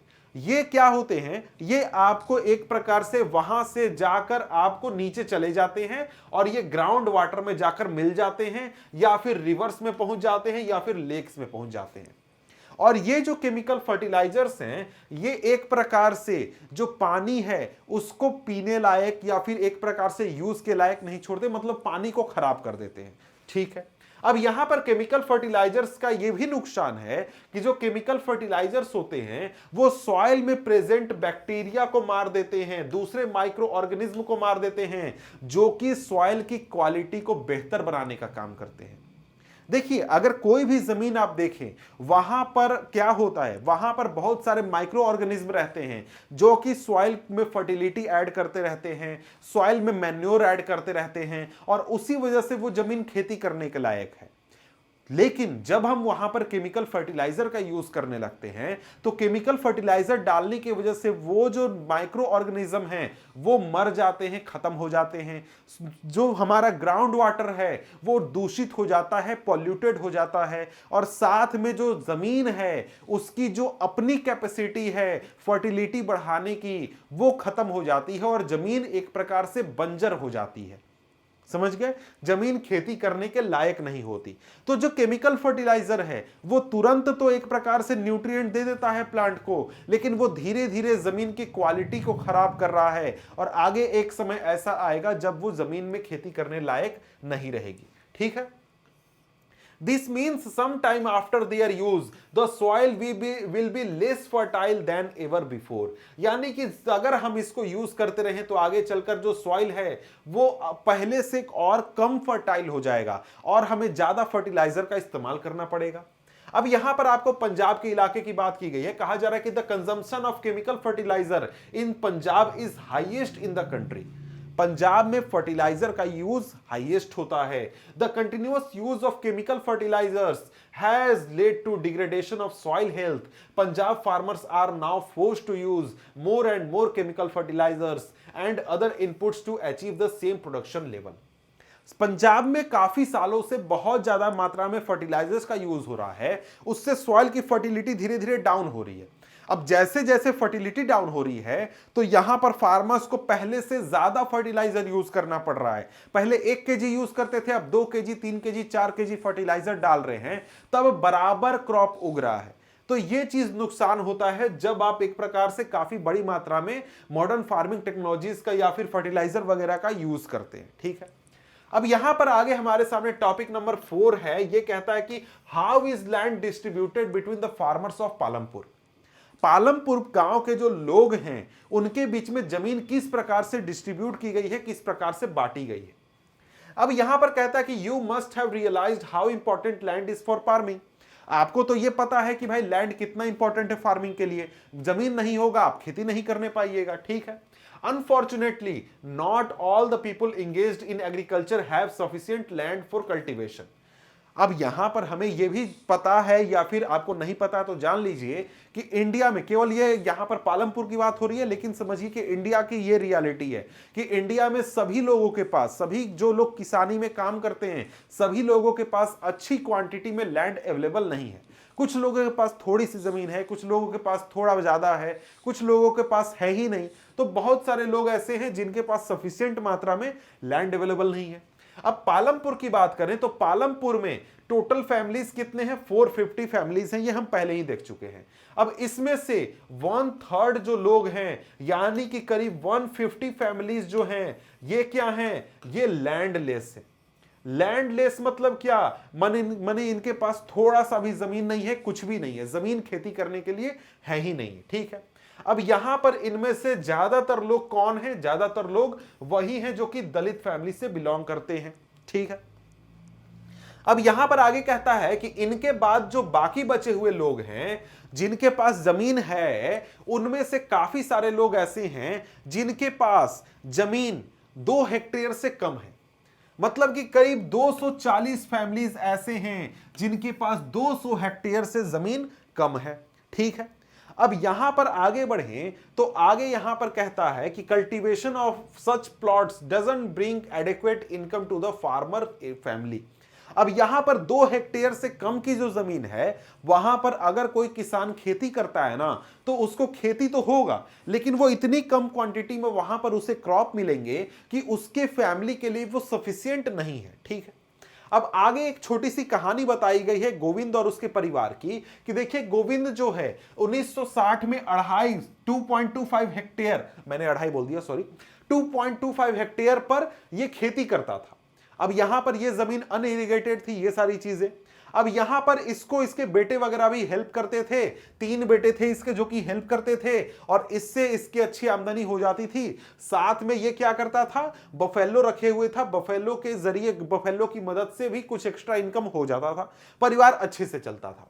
लेकिन जब गोविंद की डेथ हो गई, गोविंद की मौत हो गई, तो इसके बाद जो ये जमीन है ये इसके तीनों बेटों में बांट दी गई और तीनों बेटों के पास कितना जमीन बचा, 0.75 हेक्टेयर। अब तीनों बेटों के भी परिवार हैं, उनको सोचिए कि इतने से जमीन में किस प्रकार से वो खेती करेंगे और किस प्रकार से उनकी आमदनी होगी और कैसे उनका परिवार चलेगा। समझ गया? अब यहां पर उनके बेटों के सामने संकट क्या है कि उनके बेटों को सही मात्रा में भोजन या फिर सही मात्रा में जो रिक्वायर्ड चीजें हैं वो नहीं मिल पा रही है। अब यहां पर कहता है कि you can see the large number of small plots scattered around the village in the picture. अब यहां पर यह पिक्चर आपको देखने के लिए बोल रहा है। कौन सा पिक्चर? ये वाला पिक्चर। इस पिक्चर में आपको दिखाया गया है कि भाई देखो पालमपुर में किस प्रकार से कल्टीवेटेड लैंड का डिस्ट्रीब्यूशन है। कुछ प्लॉट्स ऐसे हैं जो कि बड़े बड़े हैं, मतलब कुछ किसान ऐसे हैं जिनके पास काफी सारी जमीन है, लेकिन कुछ प्लॉट्स ऐसे भी हैं जो कि बहुत छोटे छोटे हैं। जैसे कि यहां पर आप देख रहे हैं छोटे छोटे प्लॉट्स हैं, जिन किसानों के पास थोड़ी थोड़ी जमीन है उनकी बात हो रही है। जैसे गोविंद के बेटों के पास कितनी जमीन है? थोड़ी थोड़ी जमीन है। उसी प्रकार से कुछ छोटे प्लॉट्स यहां पर हैं। तो इसी बात के बारे में यहां पर कहता है कि आप देखिए कि भाई यहां पर डिस्ट्रीब्यूशन कैसे है। कुछ लोगों के पास बड़े बड़े प्लॉट हैं, कुछ लोगों के पास छोटे छोटे प्लॉट्स हैं। बिल्कुल ठीक है। अब यहां पर आगे कहता है कि these are cultivated by the small farmers. जो ये छोटे छोटे प्लॉट्स हैं ना, इनको स्मॉल फार्मर्स क्या करते हैं? खेती करते हैं इनके ऊपर। और इसके मुकाबले दूसरी तरफ अगर हम देखें तो गांव में ज्यादा से आधे से जो ज्यादा एरिया है वो काफी बड़े साइज का है। मतलब गांव में जितनी जमीन है उसमें से आधी जमीन बड़े किसानों के पास है जो कि बड़ी बड़ी जमीन पर खेती करते हैं। ठीक है। कहता है कि पालमपुर में करीब 60 फैमिली ऐसे हैं जो कि मीडियम है या फिर लार्ज फार्मर्स हैं, जो कि 2 हेक्टेयर से ज्यादा की जमीन पर खेती करते हैं। और कुछ परिवार ऐसे हैं जिनके पास 10 हेक्टेयर से भी ज्यादा जमीन है। तो ये एक प्रकार से लैंड डिस्ट्रीब्यूशन आपने देखा कि पालमपुर में किस प्रकार से लोगों के बीच में लैंड डिस्ट्रीब्यूशन है। तो यहां पर क्या है भाई, 150 फैमिली कौन है? लैंडलेस फैमिलीज हैं। ठीक है। 60 फैमिली कौन है? जो कि 2 हेक्टेयर से ज्यादा के ऊपर खेती करते हैं। और साथ में 240 फैमिलीज ऐसे हैं जो कि 2 हेक्टेयर से कम जमीन पर खेती करते हैं। ठीक है। ये आपको हो गया पालमपुर का लैंड डिस्ट्रीब्यूशन। अब यहां पर आगे देखें तो यहां पर क्या दिखाया गया है, आपको फील्ड में किसान क्या काम करते हैं, कैसे काम करते हैं, ये सारी चीजें हैं। लेट्स डिस्कस है, तो लेट्स डिस्कस आप यहां पर देख लीजिए। अब यहां पर आपको लैंड डिस्ट्रीब्यूशन यानी कल्टीवेटेड एरिया का डिस्ट्रीब्यूशन दिखाया गया है। तो यहां पर आप देख सकते हैं कि यहां पर कल्टीवेटेड एरिया इधर दिखाया गया है और यहां पर नंबर ऑफ फार्मर्स हैं। ठीक है। अब यहां पर दो डाटा आपको दिए गए हैं। पहला है मार्जिनल एंड स्मॉल फार्मर्स, यानी वैसे किसान जिनके पास 2 हेक्टेयर से कम की जमीन है। और इस तरफ है medium, semi medium and large farmers, यानी कि जिनके पास 2 हेक्टेयर से ज्यादा की जमीन है। अगर आप किसानों की संख्या देखें तो देश में करीब 85% जो किसान हैं वो कैसे किसान हैं? मार्जिनल या फिर स्मॉल फार्मर्स हैं, जिनके पास क्या है? जिनके पास थोड़ी छोटी मात्रा में आपको जमीन है। उसी के साथ यहां पर 15% किसान ऐसे हैं जिनके पास 2 हेक्टेयर से ज्यादा की जमीन है। ठीक है। अब इसी के कंपैरिजन में अगर हम इनके द्वारा जोते गए जमीन को देखें तो यहां पर जो छोटे किसान हैं 85% किसान इंडिया के, उनके पास कितनी जमीन है? देश में जो जमीन है उसकी आधी से भी कम 44.6% जमीन है। लेकिन जो ये 15% किसान हैं जो कि आपको लार्ज फार्मर्स हैं या फिर मीडियम फार्मर्स हैं, इनके पास देश की 55.4% जमीन है। ठीक है। तो ये है इंडिया का लैंड डिस्ट्रीब्यूशन जो कि 2020 के आधार पर है, जो कि मीडियम और लार्ज स्केल फार्मर्स के बीच का डिस्ट्रीब्यूशन आपको शो करता है। ठीक है। अब आगे यहां पर थोड़ा सा लेट्स डिस्कस है, ये आप यहां पर देख सकते हैं कि would you agree that the distribution of cultivated land is unequal in Palampur, do you find a similar situation for India, explain. आप इसको आंसर कर सकते हैं अभी जो डाटा दिखाया उसके आधार पर। तो यहां पर अभी तक हमने क्या किया, लैंड को एक प्रकार से डिस्कस कर लिया, लैंड से रिलेटेड जो भी बातें थी, प्रोडक्शन कैसे बढ़ाना है, लैंड में हम कैसे बढ़ा सकते हैं, और भी चीजें हमने बात कर ली। अब हम यहां पर क्या करने वाले हैं, अब हम यहां पर लेबर की बात करने वाले हैं, समझ गए। तो यहां पर अगर हम लोग बात करें तो कहता है कि after land labour is the next necessary factor for production. Labour क्या है, बहुत इंपॉर्टेंट फैक्टर है प्रोडक्शन का। आप अगर मेहनत नहीं करेंगे तो प्रोडक्शन कैसे होगा, तो यहां पर वही कहता है कि लेबर जो है बहुत इंपॉर्टेंट है। अब यहां पर कहता है कि farming requires a great deal of hard work. खेती जो होती है उसमें बहुत ज्यादा हार्ड वर्क लगता है। Small farmers along with their families cultivate their own fields. यानी जो छोटे छोटे किसान होते हैं वो अपनी परिवारों के साथ मिलकर अपनी छोटी सी जमीन पर खेती करते हैं, जिससे कि उनका प्रोडक्शन होता है। Thus they provide the labor required for farming themselves। यानी जो छोटे किसान हैं वो अपने लेबर की रिक्वायरमेंट कैसी पूरी करते हैं, वो खुद से अपने खेतों में काम कर या फिर अपने परिवार के लोगों की मदद से काम करके वो क्या करते हैं, अपना जो लेबर का रिक्वायरमेंट है उसको पूरा कर लेते हैं। लेकिन वही जो मीडियम या फिर लार्ज फार्मर्स होते हैं वो फार्म लेबरर्स को हायर करते हैं ताकि उनके खेतों में ये लोग काम कर सके, समझ गए। अब यहां पर आपको लेट्स डिस्कस में कहता है कि ऊपर जो पिक्चर यहां पर दिया गया है ये वाला पिक्चर, इसको आप जरा सा अरेंज वगैरह कीजिए, ये सारी चीजें कहता है। अब यहां पर आगे क्या पॉइंट है, आगे पॉइंट यहां पर कहता है कि farm labourers come either from landless families और families cultivating small plots of land. यानी जो फार्म लेबरर्स होते हैं जो कि बड़े बड़े किसानों के जमीन पर काम करते हैं, वहां पर मजदूरी करते हैं, वो कौन हैं, तो वो लोग या तो गांव के लैंडलेस परिवारों से आते हैं, भूमिहीन परिवारों से आते हैं, या फिर जो छोटी जमीन वाले किसान हैं उनके परिवार के लोग भी जाकर बड़ी जमीन वाले किसानों के खेतों में काम करते हैं। तो यहां पर आपको एक क्वेश्चन बनता है, क्वेश्चन आपसे पूछेगा कि भाई देखो यहां पर जो लार्ज फार्मर्स हैं या फिर मीडियम फार्मर्स हैं वो अपने लैंड की जरूरत, अपने लेबर की जरूरत कैसी पूरी करते हैं, तो आप यहां पर वो पॉइंट बता सकते हैं। और साथ में पूछेगा कि ये किस प्रकार से आपके स्मॉल फार्मर से डिफरेंट है, समझ गए, ये क्वेश्चन यहां पर बनता है। अब यहां पर आगे कहता है कि unlike farmers farm labourers do not have a right over the production. यानी कि जो खेती में अनाज उगा, क्रॉप्स उगा, उसके ऊपर मजदूरों का हक नहीं है। मतलब जो मजदूर काम कर रहे हैं खेतों में वो क्रॉप्स में से अपना हिस्सा नहीं ले सकते हैं, बल्कि उनको क्या किया जाता है, वेज दिया जाता है, वेतन दिया जाता है। यानी जिस किसान के खेत पर वो काम करेंगे वो किसान उनको क्या करेगा, वेतन देगा। वेतन कैश के रूप में भी हो सकता है या फिर आपको क्रॉप के रूप में भी हो सकता है, ठीक है। अब यहां पर अगर हम आगे बढ़ें तो आगे कहता है कि sometimes labourers get meals also. कभी कभी क्या होगा, जो लेबरर्स हैं, मजदूर हैं, उनको खाना वगैरह भी मिल जाएगा, ठीक है। अब आगे कहता है कि wages vary widely from region to region, from crop to crop, from one farm activity to another, like sowing and harvesting.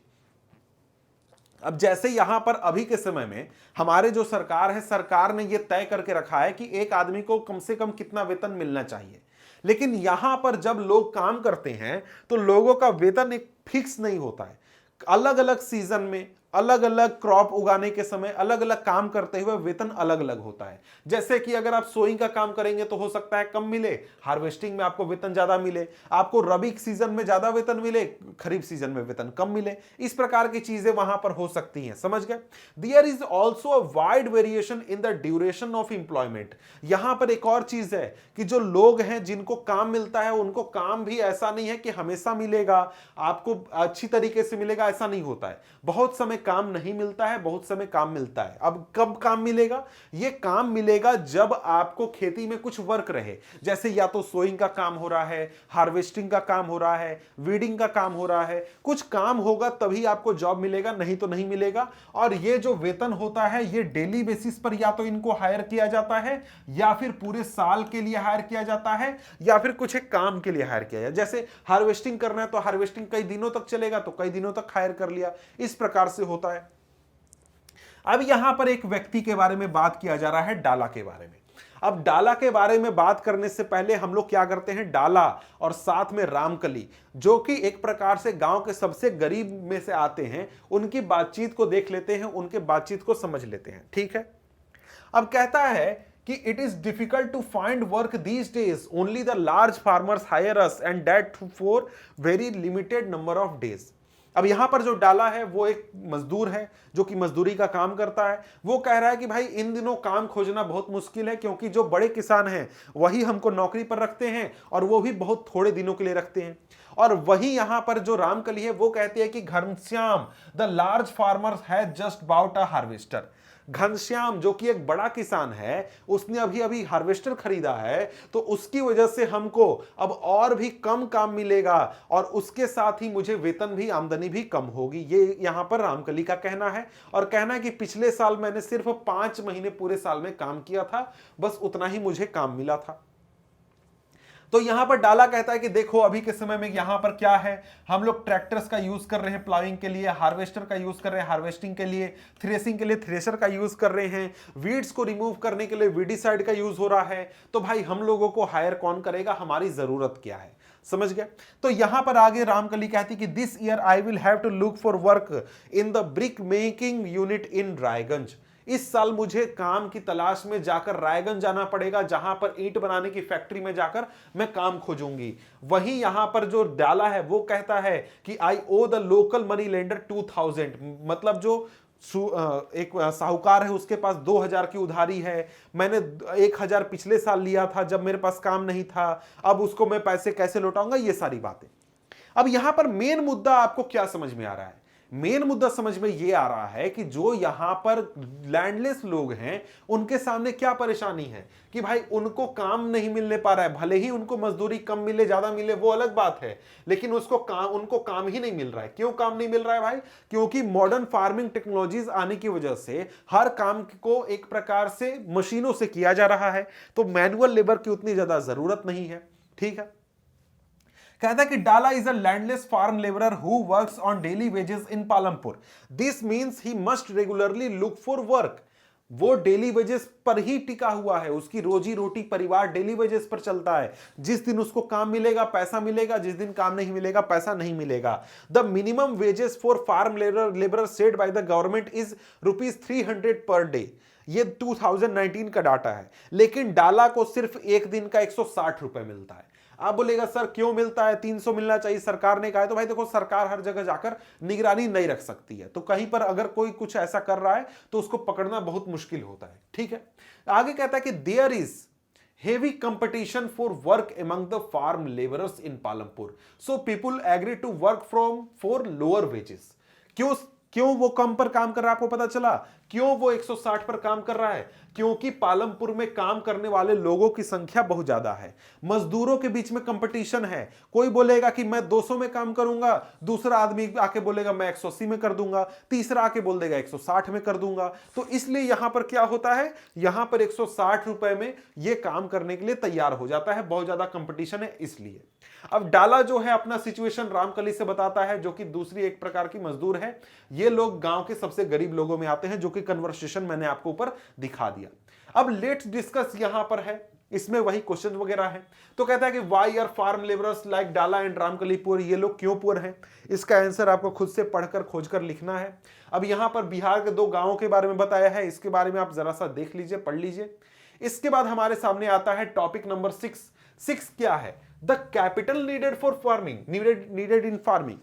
हमने क्या किया, लैंड डिस्कस कर लिया, लेबर डिस्कस कर लिया, अब हम कैपिटल की बात करने वाले हैं कि जो पैसे की जरूरत है फार्मिंग में। फार्मिंग क्या है, एक प्रोडक्शन एक्टिविटी है, इसमें जो पैसे की जरूरत है ये कैसे पूरा किया जाता है।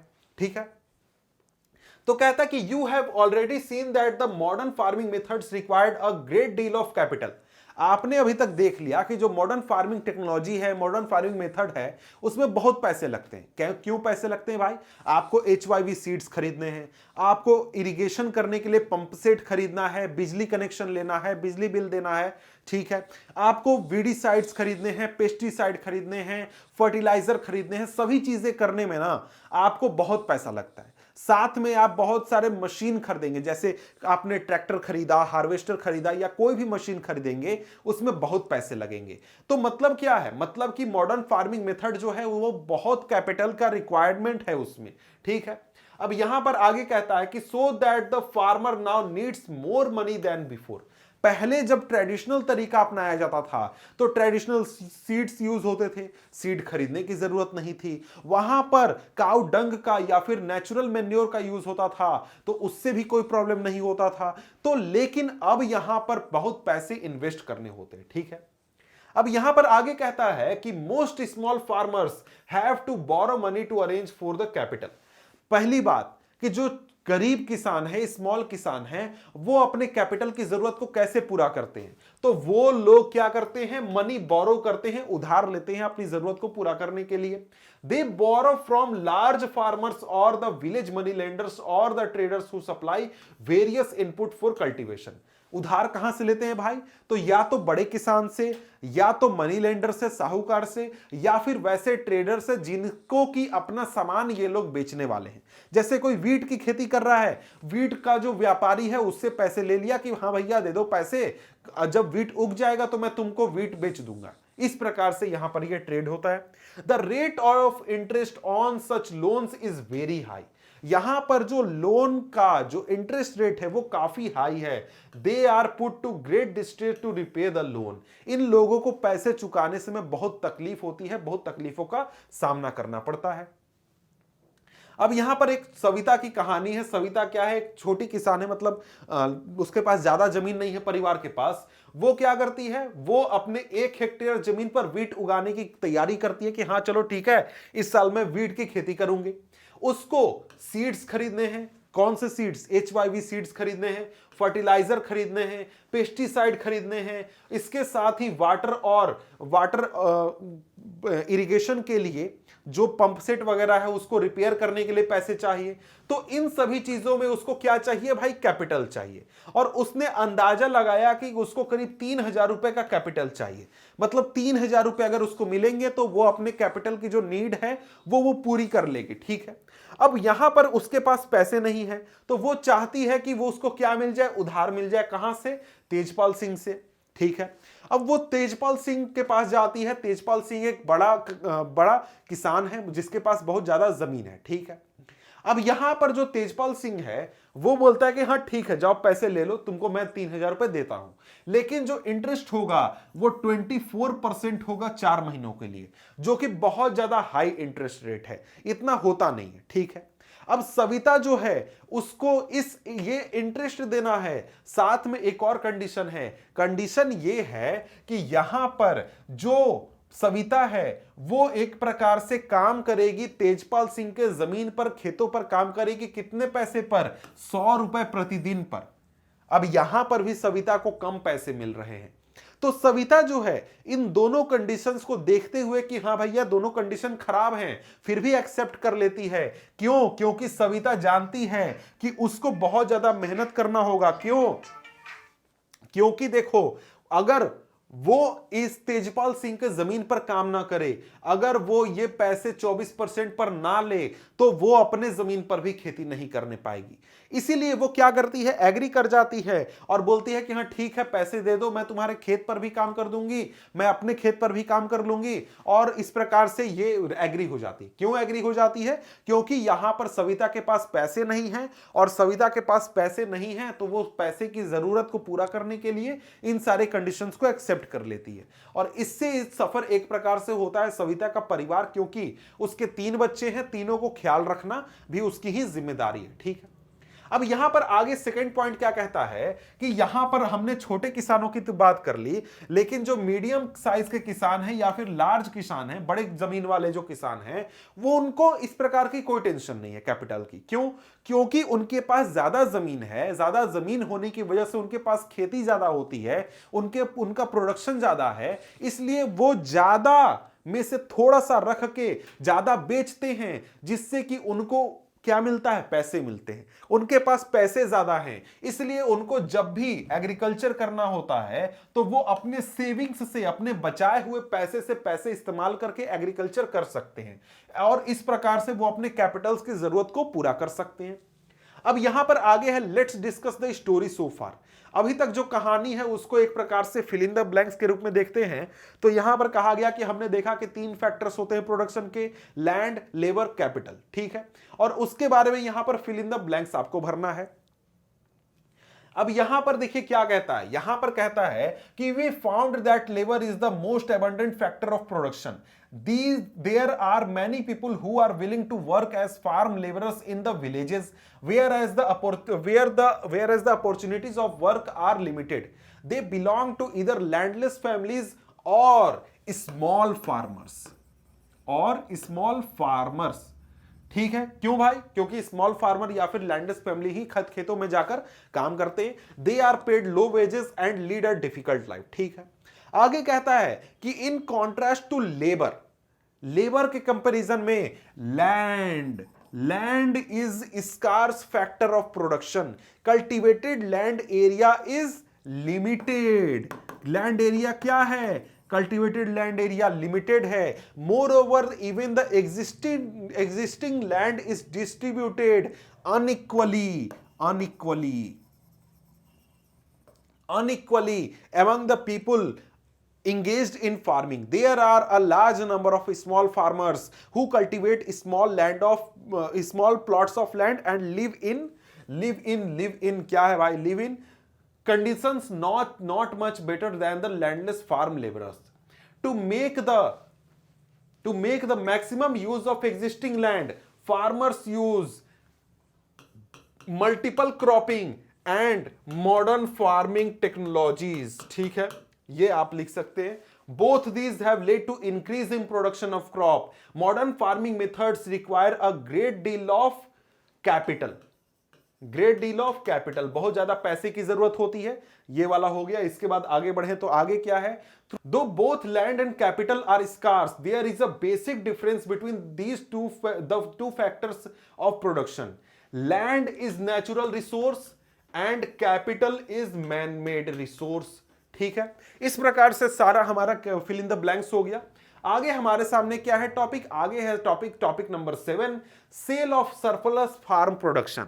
यानी कि लैंड, लेबर, कैपिटल की हमने बात कर ली, जो एग्रीकल्चर उसके प्रोसेस की बात कर ली।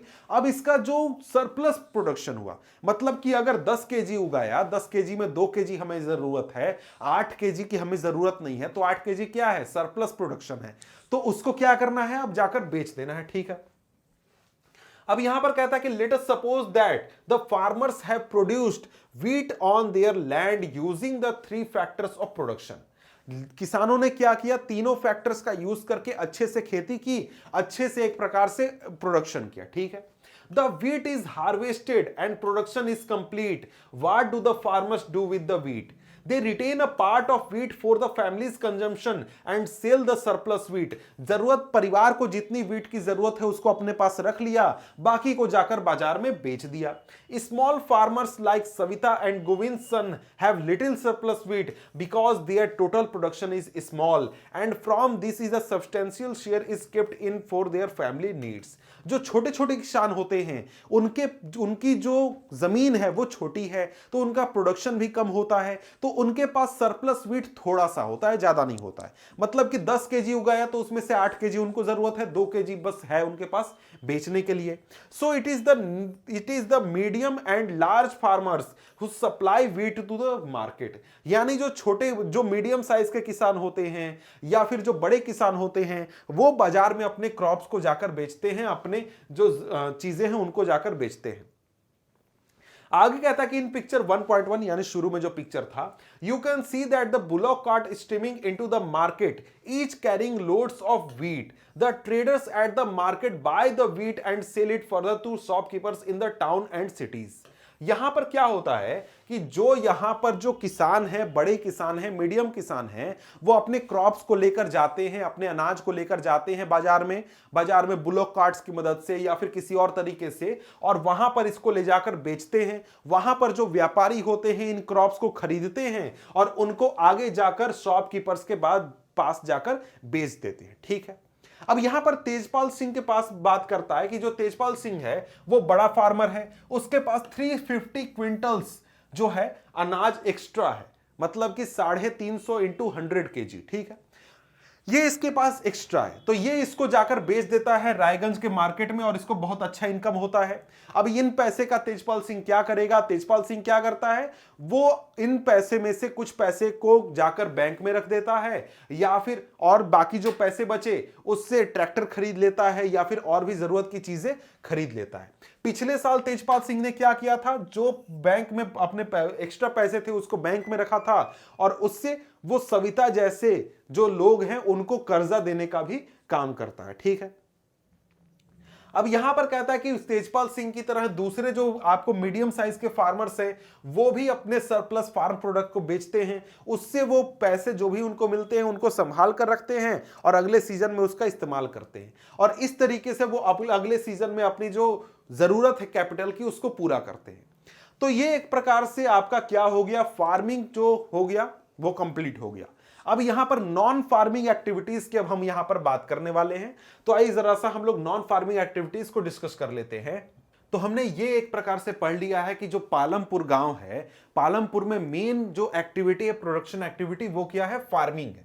लेकिन इसके अलावा भी करीब 25% लोग ऐसे हैं जो कि दूसरी एक्टिविटीज में इन्वॉल्व है, जैसे कि कोई दूध उत्पादन करता है या फिर कोई किसी प्रकार का मैन्युफैक्चरिंग करता है, टूल्स बनाता है, गुड़ बनाने का काम करता है, इस प्रकार का मैन्युफैक्चरिंग करता है, दुकान चलाता है, और भी तरीके के एक्टिविटीज में लोग इन्वॉल्व हैं। ठीक है, अब यहां पर कहता है आगे, we shall now take a look at some of the non farm production activities. Only 25% of the people working in Palampur are engaged in activities other than agriculture. करीब 25% लोग ऐसे हैं जो कि एग्रीकल्चर के अलावा दूसरे कामों में इन्वॉल्व है। तो सबसे पहला जो हमारा एक्टिविटी आ जाता है वो है डेयरी, यानी कि दूध उत्पादन या फिर जो एक प्रकार से एनिमल हस्बेंड्री भी इसको हम कहते हैं। ठीक है, डेयरी मतलब क्या, मतलब कि भाई दूध उत्पादन करने के लिए जानवरों को पालना, गाय भैंस वगैरह को पालना। ठीक है, कहता है कि dairy is the common activity in many families of Palampur. People feed there buffaloes on various kinds of grass and jowar bajra that grows during the rainy season. अब यहां पर डेयरी जो है वो गांव में, पालमपुर गांव में एक बहुत ही कॉमन एक्टिविटी है। जो लोग खेती का काम करते हैं वो भी साइड में डेयरी का काम करते हैं, दूध उत्पादन का काम करते हैं। अब ये जो बफेलो पालते हैं या फिर काऊ को पालते हैं, उसमें ये आपको तरह तरह के घास इनको भोजन में खिलाते हैं। साथ में रेनी सीजन में ज्वार और बाजरा उगता है, उसके जो प्लांट होते हैं उनको इन बफेलोस को खिलाया जाता है, और जो मिल्क इनसे उगाया जाता है, जो मिल्क का उत्पादन होता है, वो गांव के घर के लोग अपने यूज के लिए भी रखते हैं। साथ में जो एक्स्ट्रा मिल्क होता है उसको रायगंज में जाकर बेच दिया जाता है। ठीक है, अब यहां पर शाहपुर से दो ऐसे ट्रेडर हैं, शाहपुर जो पास का शहर है वहां के दो ट्रेडर्स ने दूध का कलेक्शन सेंटर रायगंज में खोला है कि भाई यहां से आसपास के गांव के जो किसान हैं, जो लोग डेयरी का काम कर रहे हैं, उनसे दूध खरीदेंगे, वहां पर कलेक्ट करेंगे, उसको स्टोर करेंगे, उसको चिल करेंगे, और फिर वहां से मिल्क को दूर के शहरों में, गांव में, दूर के इलाकों में भेज दिया जाता है। इस प्रकार का वो बिजनेस वो चला रहे हैं। ठीक है, अब यहां पर आगे लेट्स डिस्कस है, 3 फार्मर्स की इनकम को एक प्रकार से कंपेयर किया गया है, तो ये आपके लिए एक्टिविटी है, आप खुद से कर लीजिए। ठीक है, उसी से जुड़ा हुआ लेट्स डिस्कस भी है, उसको आप खुद से देख सकते हैं, खुद से कर सकते हैं। अब यहां पर हमारे सामने है दूसरा टॉपिक। दूसरा क्या है, an example of small scale manufacturing in Palampur. तो अभी हमने पालमपुर में दूध उत्पादन की बात की कि वहां पर जो मिल्क का प्रोडक्शन होता है, मिल्क का प्रोडक्शन बहुत ही कॉमन एक्टिविटी है। जो लोग खेती करते हैं वो भी कर लेते हैं, और जो लोग नहीं हैं, कुछ लोग स्पेशली मिल्क का बिजनेस भी करते हैं। ठीक है, लेकिन अब हम यहां पर मैन्युफैक्चरिंग की बात करने वाले हैं, यानी कि प्रोडक्शन की बात करने वाले हैं, जिसमें कि टूल्स हो जाते हैं या फिर किसी ऑब्जेक्ट को बनाया जाता है। ठीक, अब यहां पर कहता है कि at present less than 50 people are engaged in manufacturing in Palampur. Palampur में 50 से भी कम लोग ऐसे हैं जो कि मैन्युफैक्चरिंग का काम करते हैं। अब यहां पर आगे कहता है कि unlike the manufacturing that takes place in big factories in the towns and cities, manufacturing in Palampur involves very simple production methods. अब भाई बड़े बड़े शहरों में बड़ी बड़ी फैक्ट्रियां होती हैं, बड़े बड़े टूल्स होते हैं जहां पर बड़ी बड़ी चीजें बनाई जाती हैं। लेकिन यहां पर जो पालमपुर है, यहां पर जो मैन्युफैक्चरिंग होता है वो पहला तो उतनी बड़ी मात्रा में नहीं होता, थोड़ा सा होता है, और साथ में वो ऐसे टूल्स, वैसे औजार, वैसे मशीन्स का यूज भी नहीं होता है। बहुत ही सिंपल प्रोसेस के जरिए स्मॉल स्केल पर मैन्युफैक्चरिंग होती है। They are carried out mostly at home or in the field with the help of family labor. Rarely are laborers hired. जो पालमपुर में मैन्युफैक्चरिंग एक्टिविटी होती है, इसमें परिवार के लोग ही मिलकर मैन्युफैक्चरिंग का काम करते हैं, किसी मजदूर को हायर नहीं किया जाता है। जैसे क्या मैन्युफैक्चर होता है गांव में मैन्युफैक्चरिंग में आप पहले तो जो यहां पर एग्जांपल दिया गया है, ये एग्जांपल है कि भाई शुगर केन से गुड़ बनाने का प्लांट आपने छोटा सा लगाया, वो क्या, वो भी एक प्रकार का मैन्युफैक्चरिंग है। इसी प्रकार से हर गांव में एक कारपेंटर होता है, इसी प्रकार से गांव में आयरन स्मिथ होता है जो कि लोहे का काम करता है, टूल्स बनाता है। जो आपको कारपेंटर है वो क्या करेगा, बेड वगैरह या फिर जो जरूरत की चीजें हैं वो बनाएगा। ये सारे क्या हैं, ये सारे मैन्युफैक्चरिंग प्रोसेस हैं, समझ गए, जिसमें कि लोग जॉब करते हैं, जिसमें लोग इन्वॉल्व होते हैं। इसके अलावा बहुत सारी जरूरत की चीजें हैं जो कि गांव में भी बनाई जाती हैं। अब यहां पर आगे एक कहानी है, किस चीज के बारे में, शुगर केन से जैगरी बनाने का एक प्लांट लगाया गया है मिश्री लाल के द्वारा। मिश्री लाल के उसी की कहानी है। तो यहां पर कहता है कि मिश्री लाल ने क्या किया, एक mechanical sugar cane crushing machine लिया। एक मतलब मशीन आता है जिससे कि शुगर केन को क्रश करके उससे रस निकाला जाता है। आपने शुगर केन का जूस पिया होगा, उसी की बात यहां पर होती है। और ये बड़ा होता है थोड़ा साइज में, क्योंकि यहां पर बहुत सारे शुगर केन को क्रश किया जाता है। तो ये मशीन जो है ये इलेक्ट्रिसिटी पर काम करता है और अपने फील्ड पर इसने लगाया है। और शुगर केन पहले जो क्रश किया जाता था वो किसकी द्वारा, वो ब्लॉक की मदद से किया जाता था। और वहां पर एक प्रकार से अब मशीन का यूज होगा। मिश्री लाल ने क्या किया है, मशीन का प्लांट लगाया है। अब यहां पर मिश्री लाल क्या करेगा, मिश्री लाल शुगर केन खरीदेगा किसानों से, किसानों से उसने शुगर केन खरीदा और उसको प्रोसेस करके जैगरी बनाया। जैगरी को आगे जाकर शाहपुर में बेच दिया और इस तरीके से मिश्री लाल को प्रॉफिट हो गया। और मिश्री लाल का ये एक प्रकार का क्या हो गया, मैन्युफैक्चरिंग इंडस्ट्री हो गया। इसी प्रकार से आगे यहां पर बात की जा रही है। तो आगे यहां पर कहा जा रहा है, करीम की कहानी बताई जा रही है। तो करीम की कहानी थोड़ी अलग है। करीम की जो कहानी है, करीम जो है वो कोई मैन्युफैक्चरिंग प्लांट नहीं लगा रहा है, बल्कि कुछ दूसरा क्या कर रहा है। क्या कर रहा है ये, इसने कंप्यूटर क्लास खोला है। एक प्रकार से ये सर्विस प्रोवाइड कर रहा है, ठीक है। अब मैन्युफैक्चरिंग और सर्विस दोनों को साथ में यहां पर दिखाया जा रहा है, ठीक है। साथ में आप यहां पर देखिए, कहता है कि पिछले कुछ सालों में बहुत सारे ऐसे स्टूडेंट हैं जो कि शाहपुर जाकर कॉलेज अटेंड करते हैं। वहां पर बहुत सारे बच्चे ऐसे पाए गए जो कि कॉलेज में कंप्यूटर सीखना चाहते हैं या फिर ऐसे भी कंप्यूटर सीखना चाहते हैं। तो करीम क्या करता है, करीम ने ऐसा किया कि अपने गांव में कंप्यूटर क्लासेस खोल दिए, जहां पर ये लोग एक प्रकार से क्या करते हैं, कंप्यूटर के क्लासेस देते हैं, कंप्यूटर सिखाते हैं। और ये एक प्रकार से क्या हो गया, इसका बिजनेस हो गया। तो ये भी एक प्रकार का क्या है, मैन्युफैक्चरिंग से जुड़ा हुआ इंडस्ट्री का काम है। मतलब ये क्या, ये सर्विस प्रोवाइड कर रहा है। करीम क्या कर रहा है, सर्विस प्रोवाइड कर रहा है।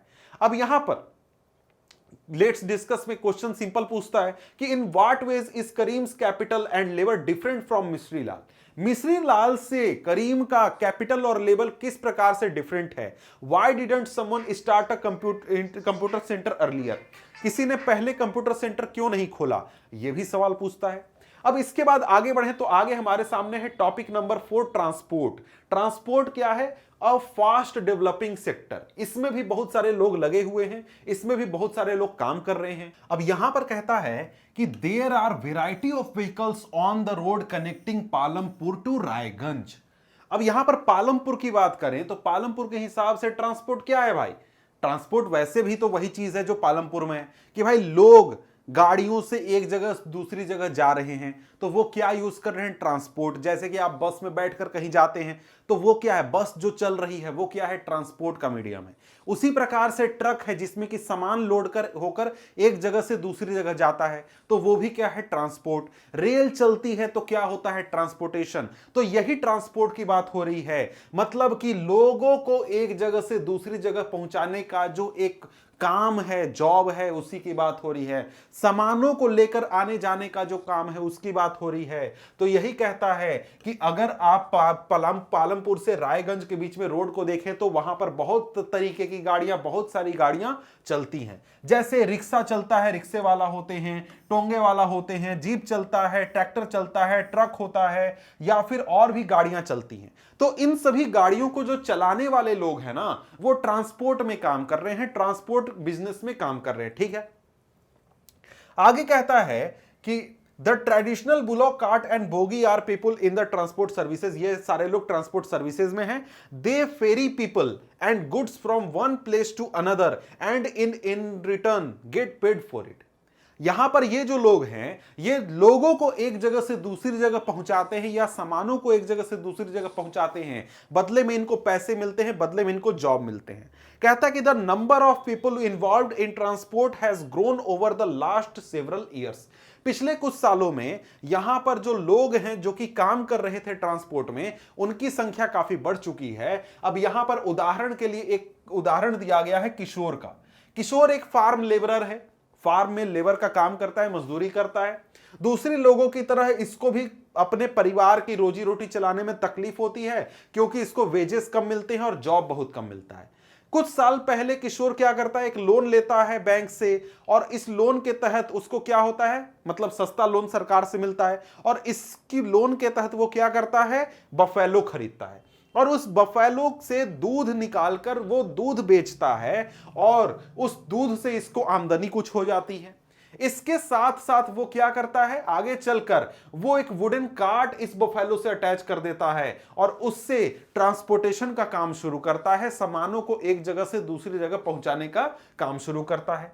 हर हफ्ते वो गंगा के किनारे जाता है और वहां से मिट्टी लेकर आता है, किसके लिए, पॉटर के लिए, यानी कुम्हार के लिए। और कई बार वो शाहपुर जाता है और वहां से गुड़ या फिर और भी चीजें लेकर आता है, और इस तरीके से हर महीने उसे कुछ ना कुछ काम ट्रांसपोर्ट में मिल जाता है, और इन सभी चीजों की वजह से किशोर की अच्छी आमदनी हो जाती है और वो अपना परिवार आसानी से चलाने पाता है, जो कि पहले उसके लिए बहुत ही मुश्किल था।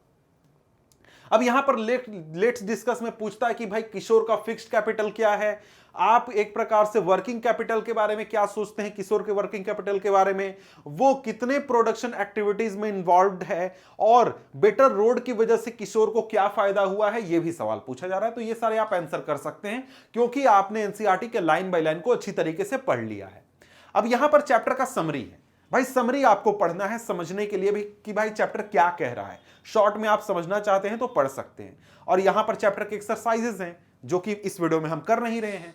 तो यहां पर ये वीडियो एंड होता है। मिलते हैं हम आपसे अगले वीडियो में, अगले टॉपिक के साथ, अगले चैप्टर के साथ। तब तक के लिए गुड बाय।